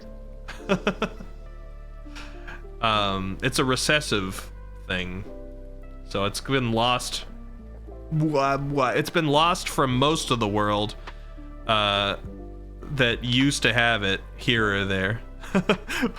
Bro, I have to take like 3 showers a day. Well, yeah, because like if there's any mixing, it goes away real quick because it's a recessive gene. There's 2 like that in Korea that I'm aware of. There's probably more than 2, but there's 2 like that I'm aware of in Korea. One is the body odor one, and one is the dry earwax one. So yeah, some Asian people don't have the smelly gene, and that's the biggest population of that is in Korea, and also like just like dry, more powdery earwax versus versus what we got here in the West. But anyway, I was like, oh, Pio, you know the actual like allele for, is that the allele, or Pio knows it even a little bit more scientifically than I do at the moment. You were ready with that stuff, huh, Pio? ABCC11, I think. That's awfully specific for an I think. But yeah, so anyway, just having that little bit of knowledge, despite the fact that I've been complimented on smelling good my whole life, when I traveled to Korea, I was like, I had always this weird thing in the back of my brain where I was self-conscious. I was like, I better not, like, because I planned on hiking mountains, I planned on walking around all the time, and I did. I worked the heck out there. I got fit in 2 weeks in Korea, like more so than I had been in any of my life for a long time, just by enjoying the place. And I was like, man, I better not stink anywhere, because I'm gonna be self-conscious about it there. Which is silly, because it's not like all of Korea has has that. There are people in Korea who are gonna produce body odor, but I just had that like weird little thing in the back of my head being like, please don't stink. Please don't stink, Ricky. It's true, we fit. It's just like, I was so excited to be there that I'm like, I walked up multiple mountains. I was out of shape when I got there. I walked up multiple mountains. I never would have guessed I had that in me.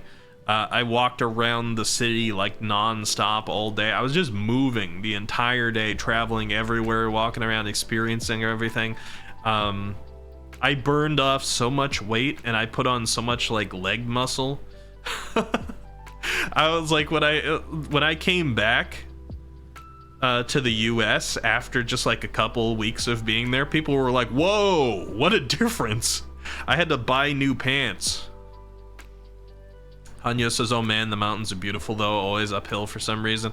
I never got to experience mountains too much because I live in Massachusetts. We're right on the, I mean, it's not that there's no mountains. I can travel 3-4 hours out and get some pretty big mountains.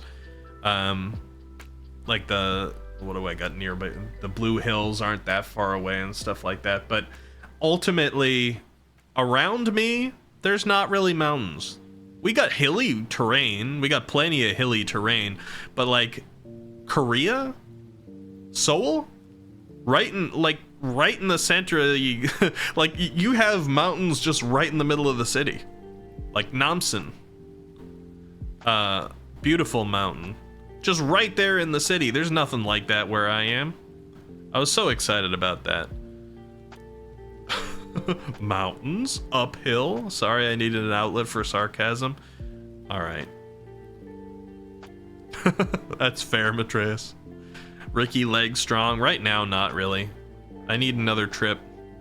I need another motivation. I've been going through a little bit of a hard last quarter of the year here. Tonight not being any difference. And it's been harder to motivate that exercise, and I need motivation. I need a coach. I need a coach, or I need like a good trip. I need something to put me in the right state to get back on the horse.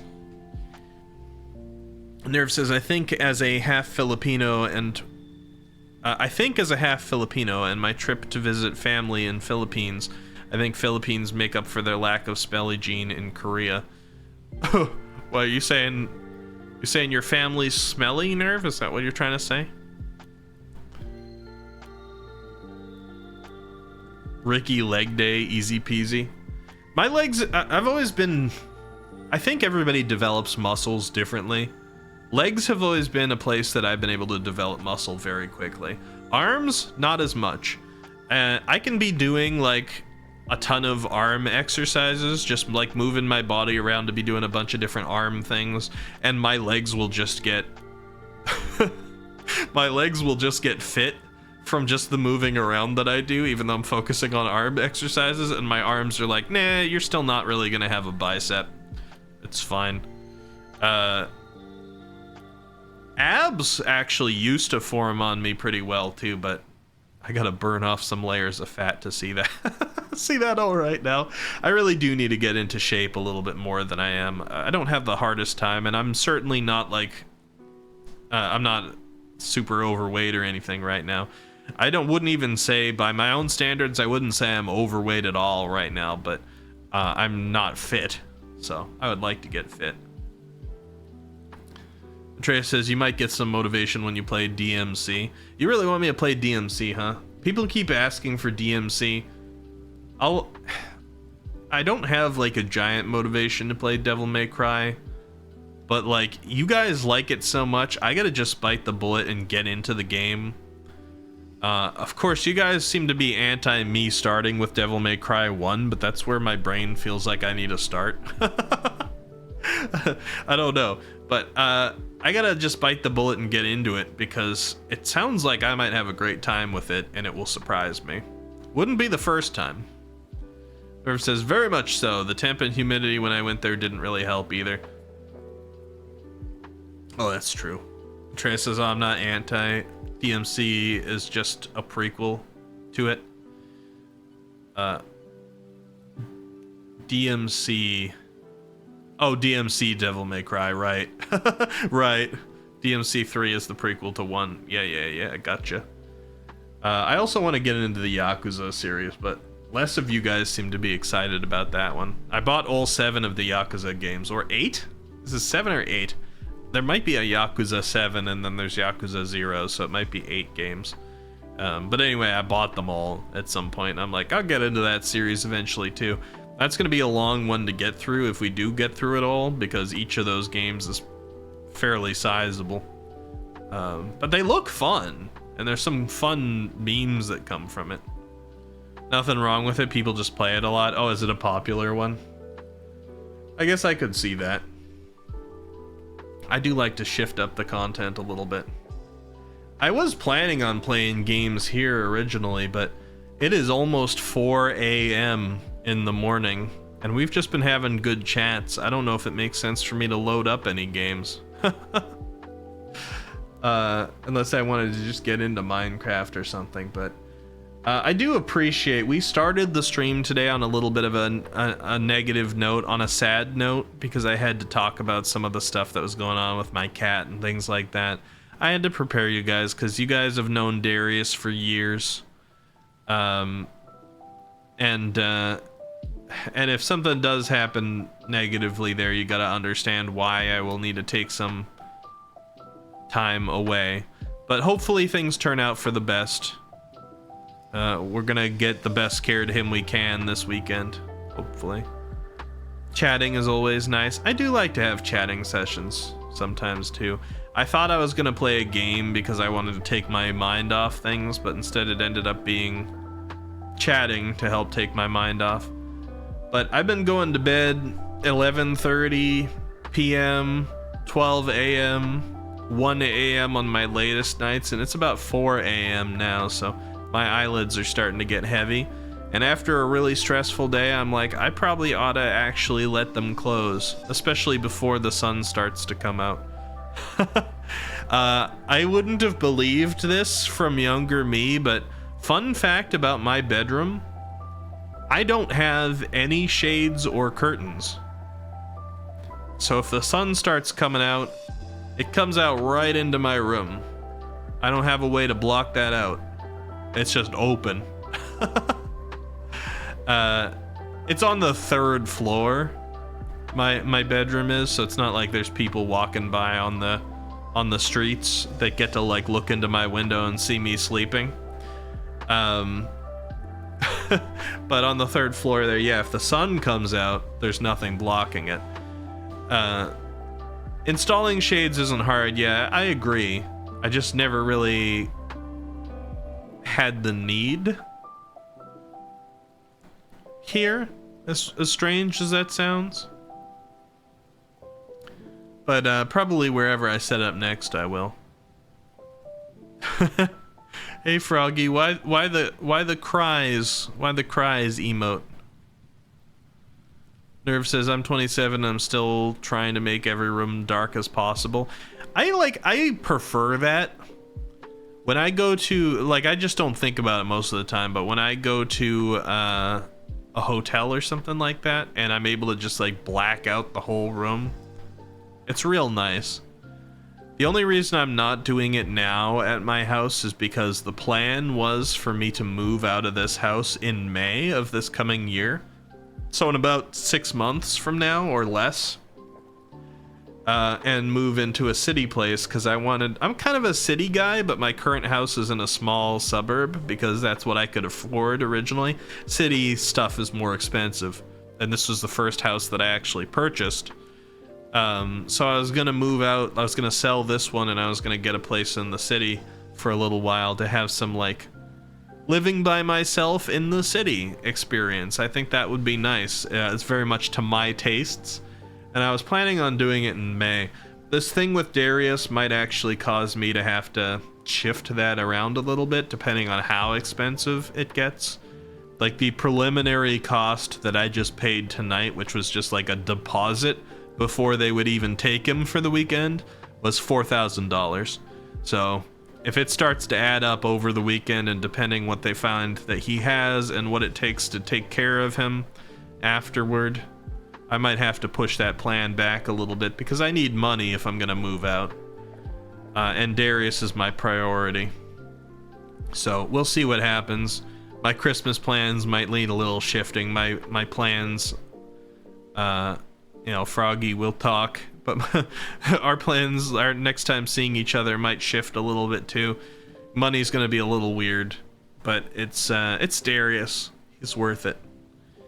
So we'll see. But the reason I did not get curtains and stuff like that in more recently is because I'm like, well, I'm gonna be gone out of this house so soon that I might as well like save it and then set up at wherever else I go to next. And I will. I'm kind of promising myself a little bit wherever I set up next.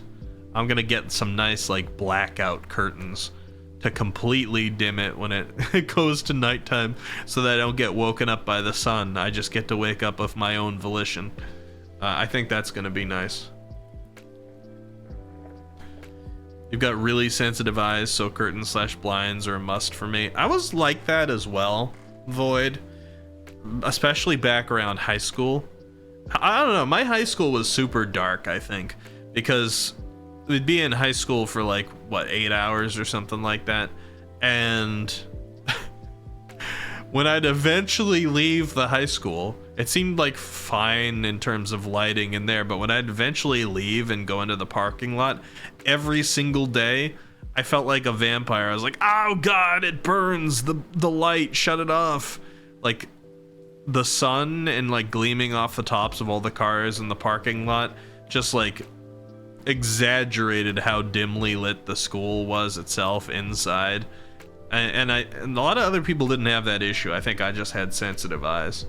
And it continued to be that for a while, but you'd be surprised what you adjust to when you go through periods of time where you have to.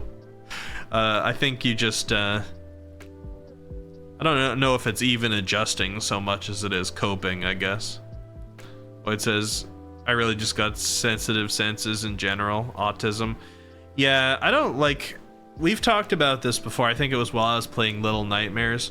I've never really gotten myself like diagnosed for anything, so I don't say any individual thing that I have. But I have, I've definitely suffered. For a lot of my life, I've suffered from, what do they call it? Sensory overload, that's what it is. Certain types of sensory overload come to me, especially smell-related ones. Like, if you walk me into a shop that sells scented candles or incense or things like that, I get sensory overload really quickly. Suddenly, because the smell is so strong, any voices or anything suddenly sound all loud. It's like my other senses just lose their capacity to take things in because my sense is overwhelmed and things like that. So I kind of feel you a little bit. Ricky will not be buying Ball Sweat from Calvin Klein. Smell too strong. I think that's part of the reason why I don't wear colognes and things like that, Matreus. It's probably because of that, because there's been a lot of times that somebody with a heavy cologne has like gotten into an elevator with me and I've almost died. That's an exaggeration, of course, but yeah, I don't like too much sensory stuff all at once either. I pretty much always wear headphones when I'm listening to something, even if I don't need to, even if I'm the only person around, because I'm like, block out some of that extra sound. When I sleep, I have to, like, I can't just sleep in a room where there's no sound happening. I need to have a fan on, or a heater on, or an air conditioning on, or something that is a white noise that will help drown out any other audio pollution out there.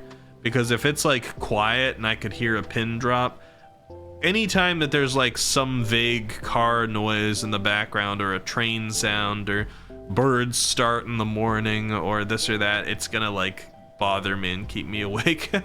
So I do have some stuff.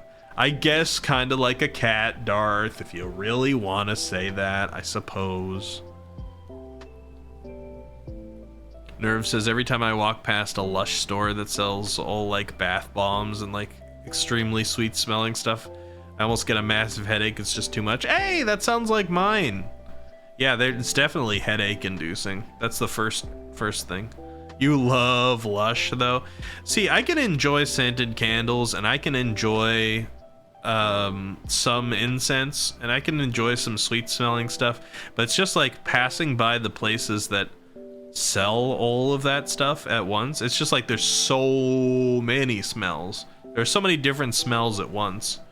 I think it's just like I have pretty strong senses. Some of the senses anyway. And if I got all those smells, then my brain is like trying to figure out what each of them are. It's like trying to digest the fact that there's so many at once. Somebody like holds a scented candle up to me in a scented candle store and it's like, ooh, smell this one. And I'm like, it smells like the entire store. I'll be able to smell it when we're back at home and my nose has had some time to shift, but like I just have all the scents in me at once.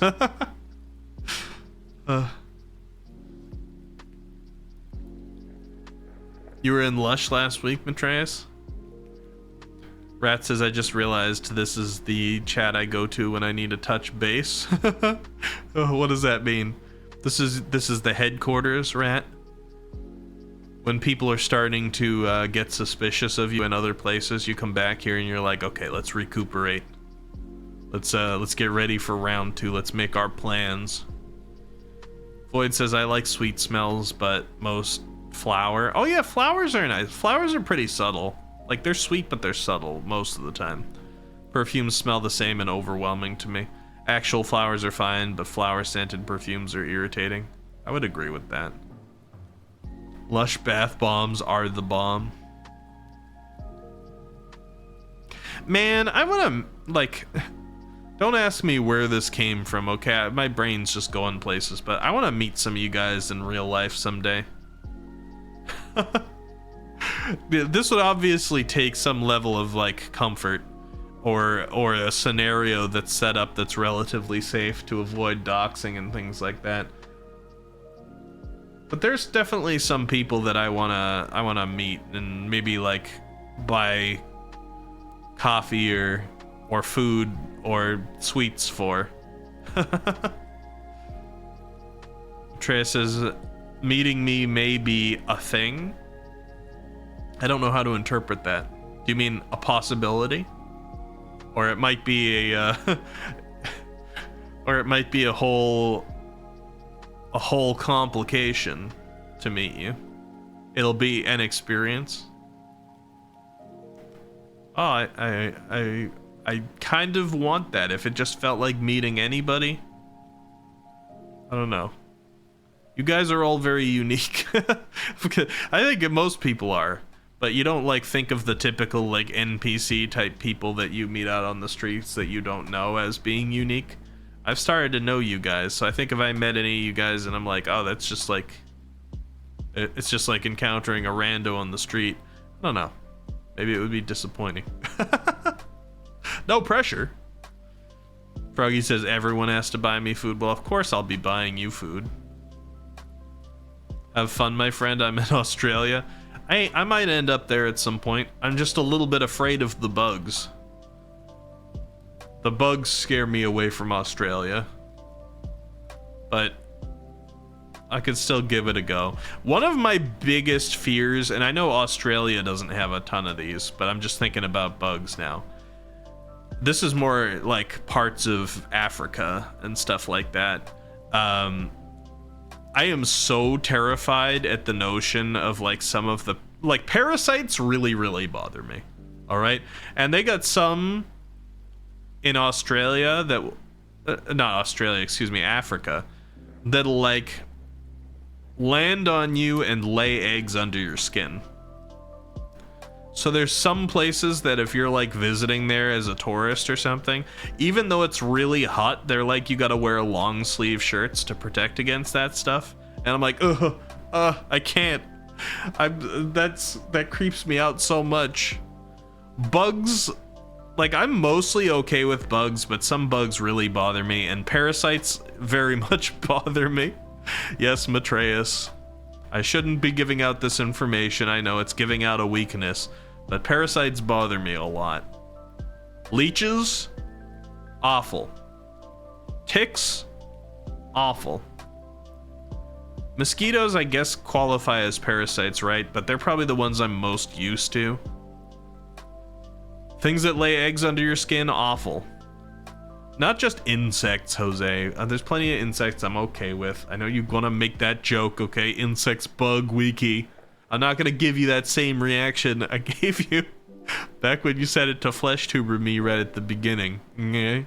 Okay? Rat says mostly because I'm much bigger than people think. Oh, I missed the first part. Let me scroll.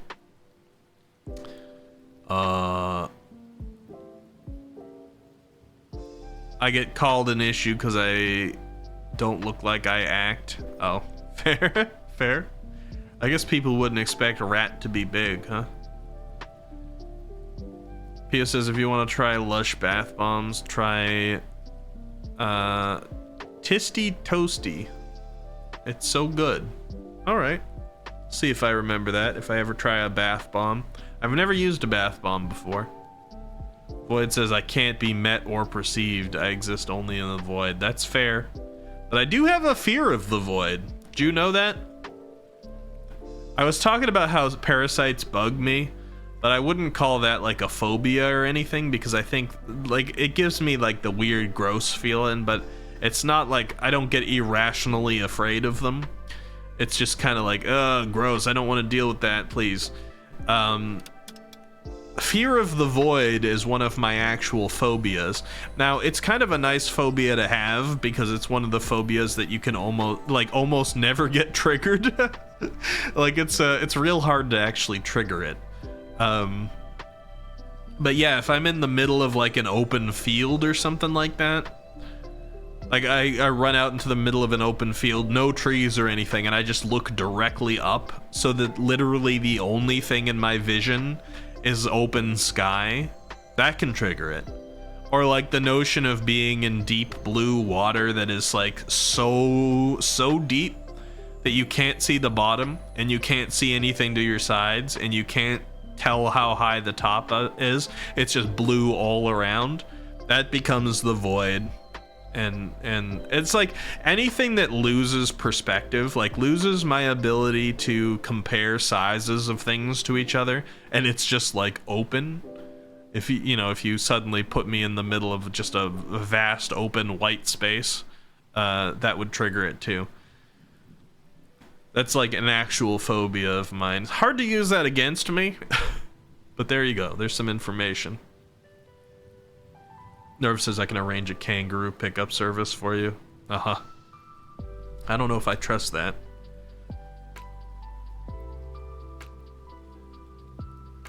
Disappointing equals meeting me. Not for me, it wasn't, Froggy. Not for me, it wasn't. Atreus says, I let loose on stream. Outside of viewing, I'm quite strict. I mean, that's fair. We all act a little differently in different contexts. Let's see. Elva says, I heard free food. Yeah, I'd buy food for you. Nerve says, I'll fight the bugs. It's the plants you gotta watch out for. What plants are gonna get me? It's, what do they call them? Like, it's like, this is like a toilet paper plant, right? I'm kidding. It's got some name like that. Parasites are terrifying to you, Void. Yeah, they're gross. They're bad. Leave me alone.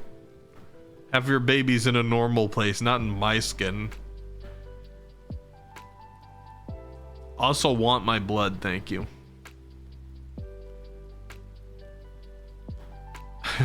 Nini, what are you laughing at, huh? What here is funny? Well, it says mosquitoes are indeed technically parasites. Mosquitoes are, it's a funny thing because I've had mosquitoes in my life all throughout growing up, so I'm pretty used to mosquitoes. I don't like them, but I'm pretty used to them.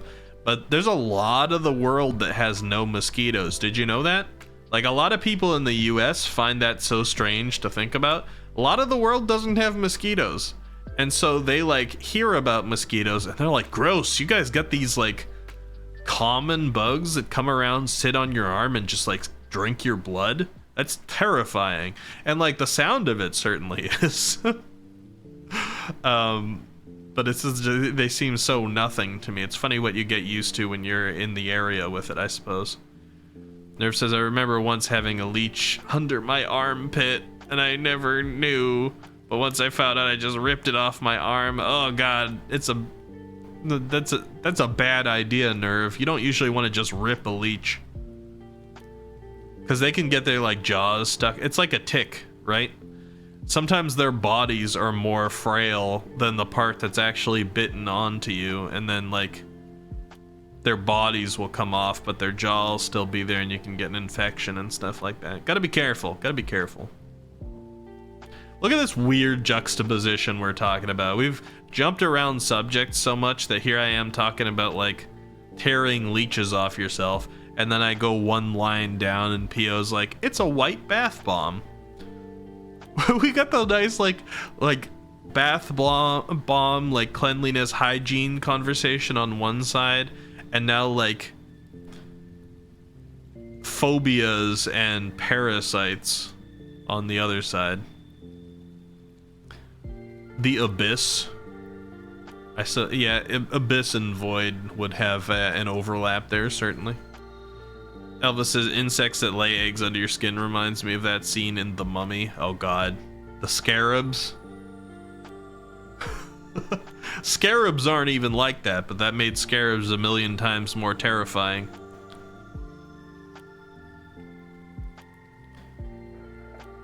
Rat says, I'm 193 centimeters. Ooh, I think I'm 190, so I think you got me beat.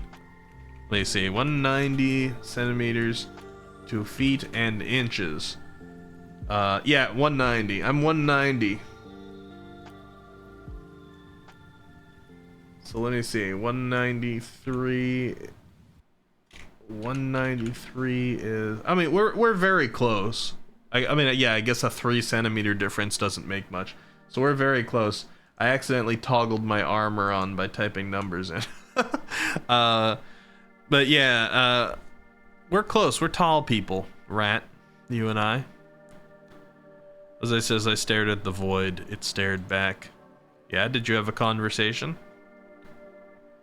Uru says, as your software engineer, I can see why bugs bug you. I do have to do a lot of debugging. Let's not talk about software engineering for like a week, okay? Void says, I do indeed stare back. I make very intense eye contact. Ricky hates when he can't compare sizes. Why do I talk to you guys about anything? Void says, I like space and the sky and the ocean. I like voids. They're cool. All of those things are cool. But if you put me in one, you're gonna trigger a phobia. Phobias are irrational. The rational part of my brain loves those things. The phobia just happens and I can't help it. Nerve says, time to add more info to Pia's data collection center. I'm 178 centimeters, or 5'10". There you go, Pio.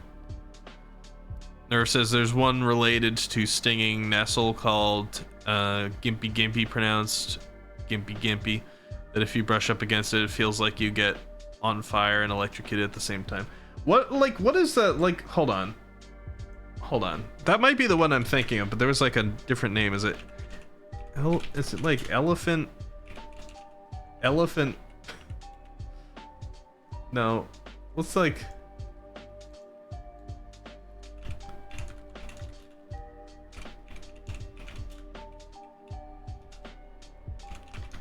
I gotta find this, hold on.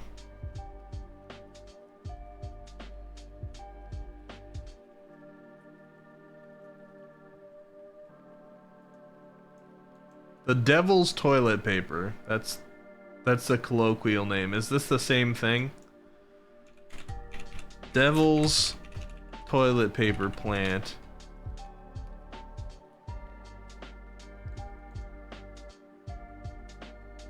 Australian giant stinging tree. It's got a giant leaf. Is this the same thing? Is this the Gimpy Gimpy? Google is being slow on giving me that name. That's probably the one that I knew about.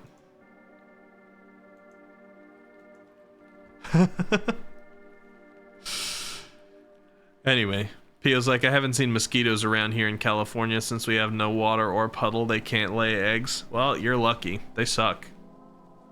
No pun intended. Matreya says, I'm also colder in North California. South California, we get them every spring and summer. Oh, it's also colder in North California. I see, I see. Void says, my ADHD doesn't mind the topic jumping. It's probably why I do it. I swear, I mean, like, I know chronic anxiety has similar symptoms to ADHD, but I gotta have at least, like, a mild attention disorder. Well, at least I have a lot of the symptoms of it. Helmet, yeah, I toggled my helmet on. 206 centimeters, Valk? Really? Really? That is very big. What is that like? Hold on. That's like... About like 6'6"? No, 6'5"? About?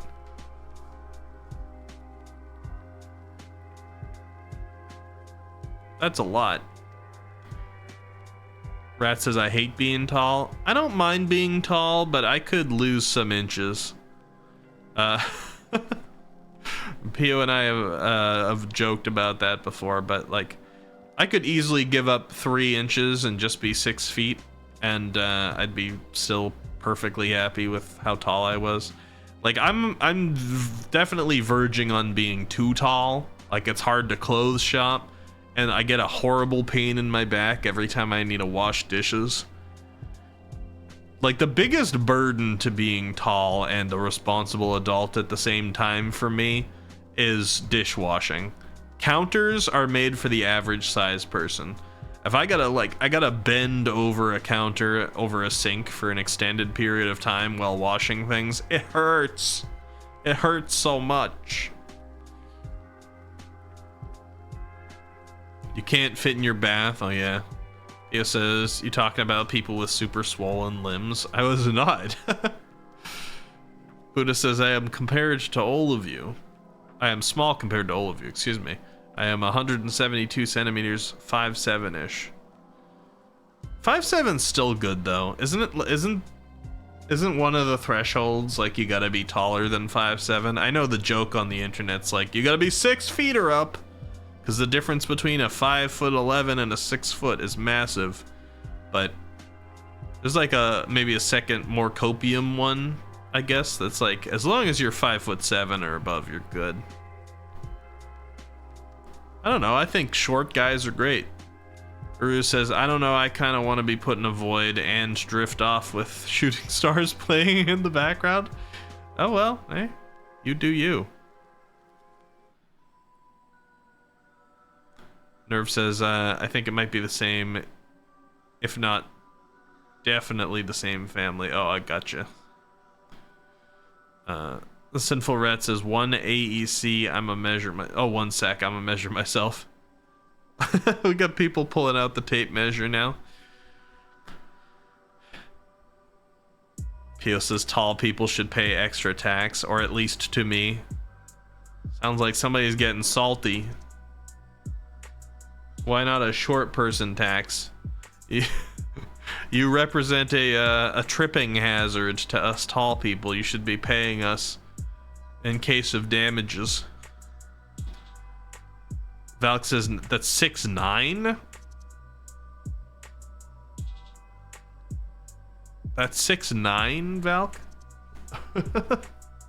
I want to say, are you sure? But you should know your own height, so I guess so.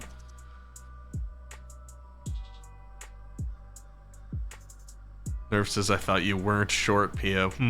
Yeah. Pio's like, I'm not short. Drunk Pio spent way too long trying to make sure everybody knew that she wasn't short. It definitely sounded like one of those the lady doth protest too much situations. I'm like, you've said this so many times now that I'm even more convinced that you're short. 2.5 palm breadth, 2.5 inch palm breadth, Pio. Dar says Eki can lose some inches. The inches conversation has come up with me too much recently. There's some people too interested in finding out about inches with me, I gotta say. Some people. Doc says, Ricky, oh my god, I relate to that a metric ton. Yeah, the back pain. Eki can give 3 inches. Oh well, I don't like it. Put that way sounds a little bit worse, Jose.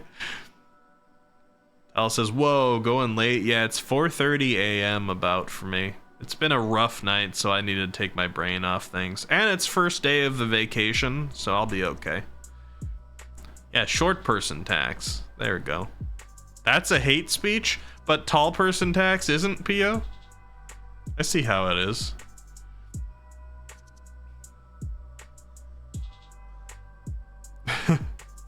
Clothes are cheaper for short people? Oh, that's true. Yeah, see, we gotta pay more money for things already. Where's the short people tax? Justice for not tall people. There's ants in my bathtub. It's just Pio. Talahawk's licking the small peepos. Harura says they really are hand-me-downs. Oh, the hand-me-downs are really cheap, yeah. Dar says, I mean, you're one to talk, Mr. Cat Denier. Excuse me? Cat Denier? Oh, sorry. Pio's also got an excuse me. Okay, fine. You're not ant size, Pio. I just got a little aggressive. I apologize. I apologize. You're a little taller than that.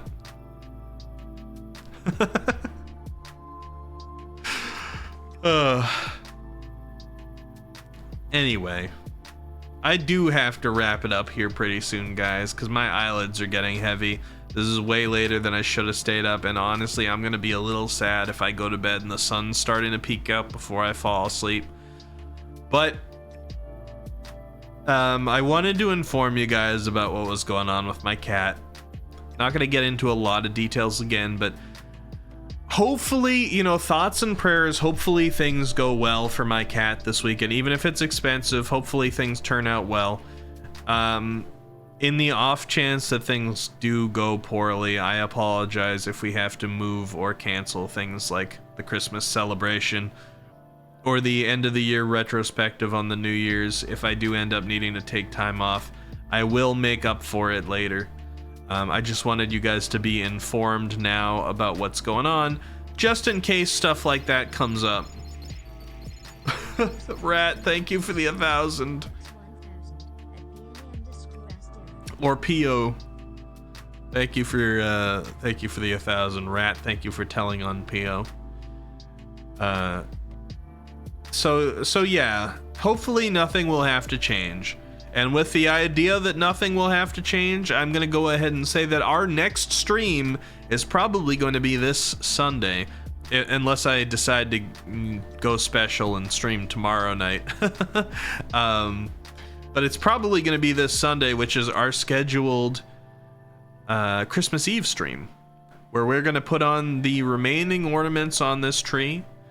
We're gonna read the stories that were submitted by people in the short story event. We're gonna go onto the Minecraft server and take some pictures with people and their creations and the Christmas tree, and we're gonna make some like Christmas cards out of them. We're gonna have a festival time on Sunday, and then I think it's the following Sunday after that is the 31st, the very last day of the year, and I am going to be doing my 2023 retrospective. That one's probably going to be a long stream. I'll probably start early, and we're going to probably go into the countdown for the new year, at least EST wise, you'll get an EST countdown from me as I go into the new year around 12 a.m. my time. And we'll go back over everything 2023 meant for me. And that one, guys, the New Year stream, that one is going to be gushy. I'm going to try not to, but I'm probably going to end up crying. Because even like starting to touch on some of the subjects for it has made me emotional. But 2023 has been a big year for me. A lot of really good stuff. So it'll be good crying, don't worry. A lot of really good stuff. A lot of people I'm really grateful for. It's a lot, and I'm going to talk about it all on that day. We're going to look back at that. We're going to look back at the greater journey of this channel. We're going to talk a little bit about like what I want to see going forward from myself and from this channel and things like that. And it's going to be an emotional one. So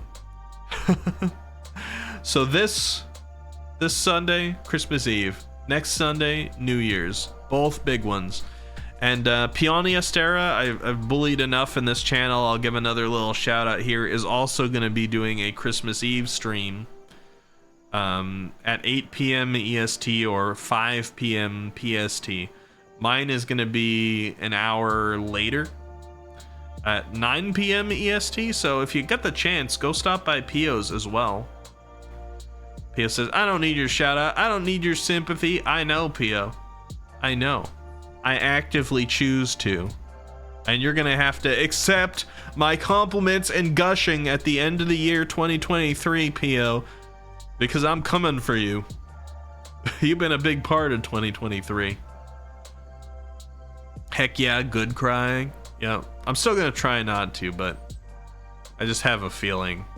I've been holding a lot of emotion back, Void. Void says, ignore any delays. I have my internet's being cruddy tonight. Yeah, no worries. Your delays haven't seemed to be bad. And also, I take a bit of time to actually respond to chat anyway. Thank you for the love, you Ricky Rat. I appreciate it. I think I'm going to be wrapping stream up here. Looks like Matreus is as well. Have a good night, Matreus. I think I'm going to be wrapping stream up here because I want to make sure I go to bed before the sun comes out. I've had a rough day. I need to sleep. But you guys made my night way better here. So I'm thankful for that. I was so close to not streaming because I'm like, I don't want to bum anybody out. And then if I just like streamed and pretended that nothing bad happened, I probably wouldn't have been in the right state of mind. So coming in and actually talking to you guys about this stuff, it's been nice. It's changed what probably would have been a pretty miserable night into kind of a happy one. And thank you so much for the bits again, and thank you guys for the support throughout this night too. It's just been nice. I appreciate having your company. I don't, everybody says things about being careful about things being parasocial and stuff. I know we don't technically all know each other, but I do feel like you guys are a support network for me, and I appreciate you having my back when I need it. I'll try to do the same thing for you if I can. Thank you again for the bits, Rat. I really appreciate it. Buddha says, have a good night. I hope everything will get better soon. Yeah, I hope so. Thank you, Buddha. He says, Merry Christmas and Happy New Year. Just in case I don't see you again until New Year. Oh, to Rat. Yeah, Merry Christmas, Rat. Void says, I'm pretty sure I'm a few seconds, maybe 10-ish behind. Oh yeah, that's nothing at all in the stream, though. I spend so much time yapping that I probably wouldn't even get to your comment until 10 seconds later anyway. You'd throw bits at me, but you only have 6. You don't have to worry. Nobody's ever gotta give me anything, alright? Just your presence here is great. I do really appreciate the support from people who do give, and it helps me put back more into the stream as well. And I guess it's going to help me toward my eventual goal of being able to do this as a career. Oh god, Rat, thank you again. Oh, Void gave those ones, huh? Thank you, Rat, for telling on Void for giving me bits. Oh, boy. I'm tired. I think we're gonna do the rare thing we do once in a blue moon on this channel. I think I'm just gonna wrap up by saying goodnight to you guys. I don't think we're gonna do a raid, because this stream has been really, like, it's been a different energy. Like, I didn't hang up any of the ornaments today or anything either, because I'm saving the special ornament Elva made and everything for next stream. I think we're just gonna quietly wrap it up here tonight. And I'm gonna tell you guys to take care of yourselves. Alright, we always say go spread the love to other people to make their nights better. Tonight, make your night better. Even if it's early morning. You gotta go take care of yourself. You got some way to make yourself feel better. You got some way to treat yourself. Yeah. Or it's time for your own bed. Just have a cozy rest. Spread the love to yourself today. Nya, Horuru. And I will see you guys all probably Sunday. But if I really end up getting desperate for some reason or another, I'll see you tomorrow as well. We'll definitely have some extra bonus surprise streams during this next week because it's vacation time. And I want to get some more content out there. Maybe we'll even do some special stuff. But we'll also make some good progress in Lies of P and maybe another game too. Bye-bye, everybody! Happy holidays, happy vacation to those who are kicking into it. I know it's not just me. And I'll see you next time.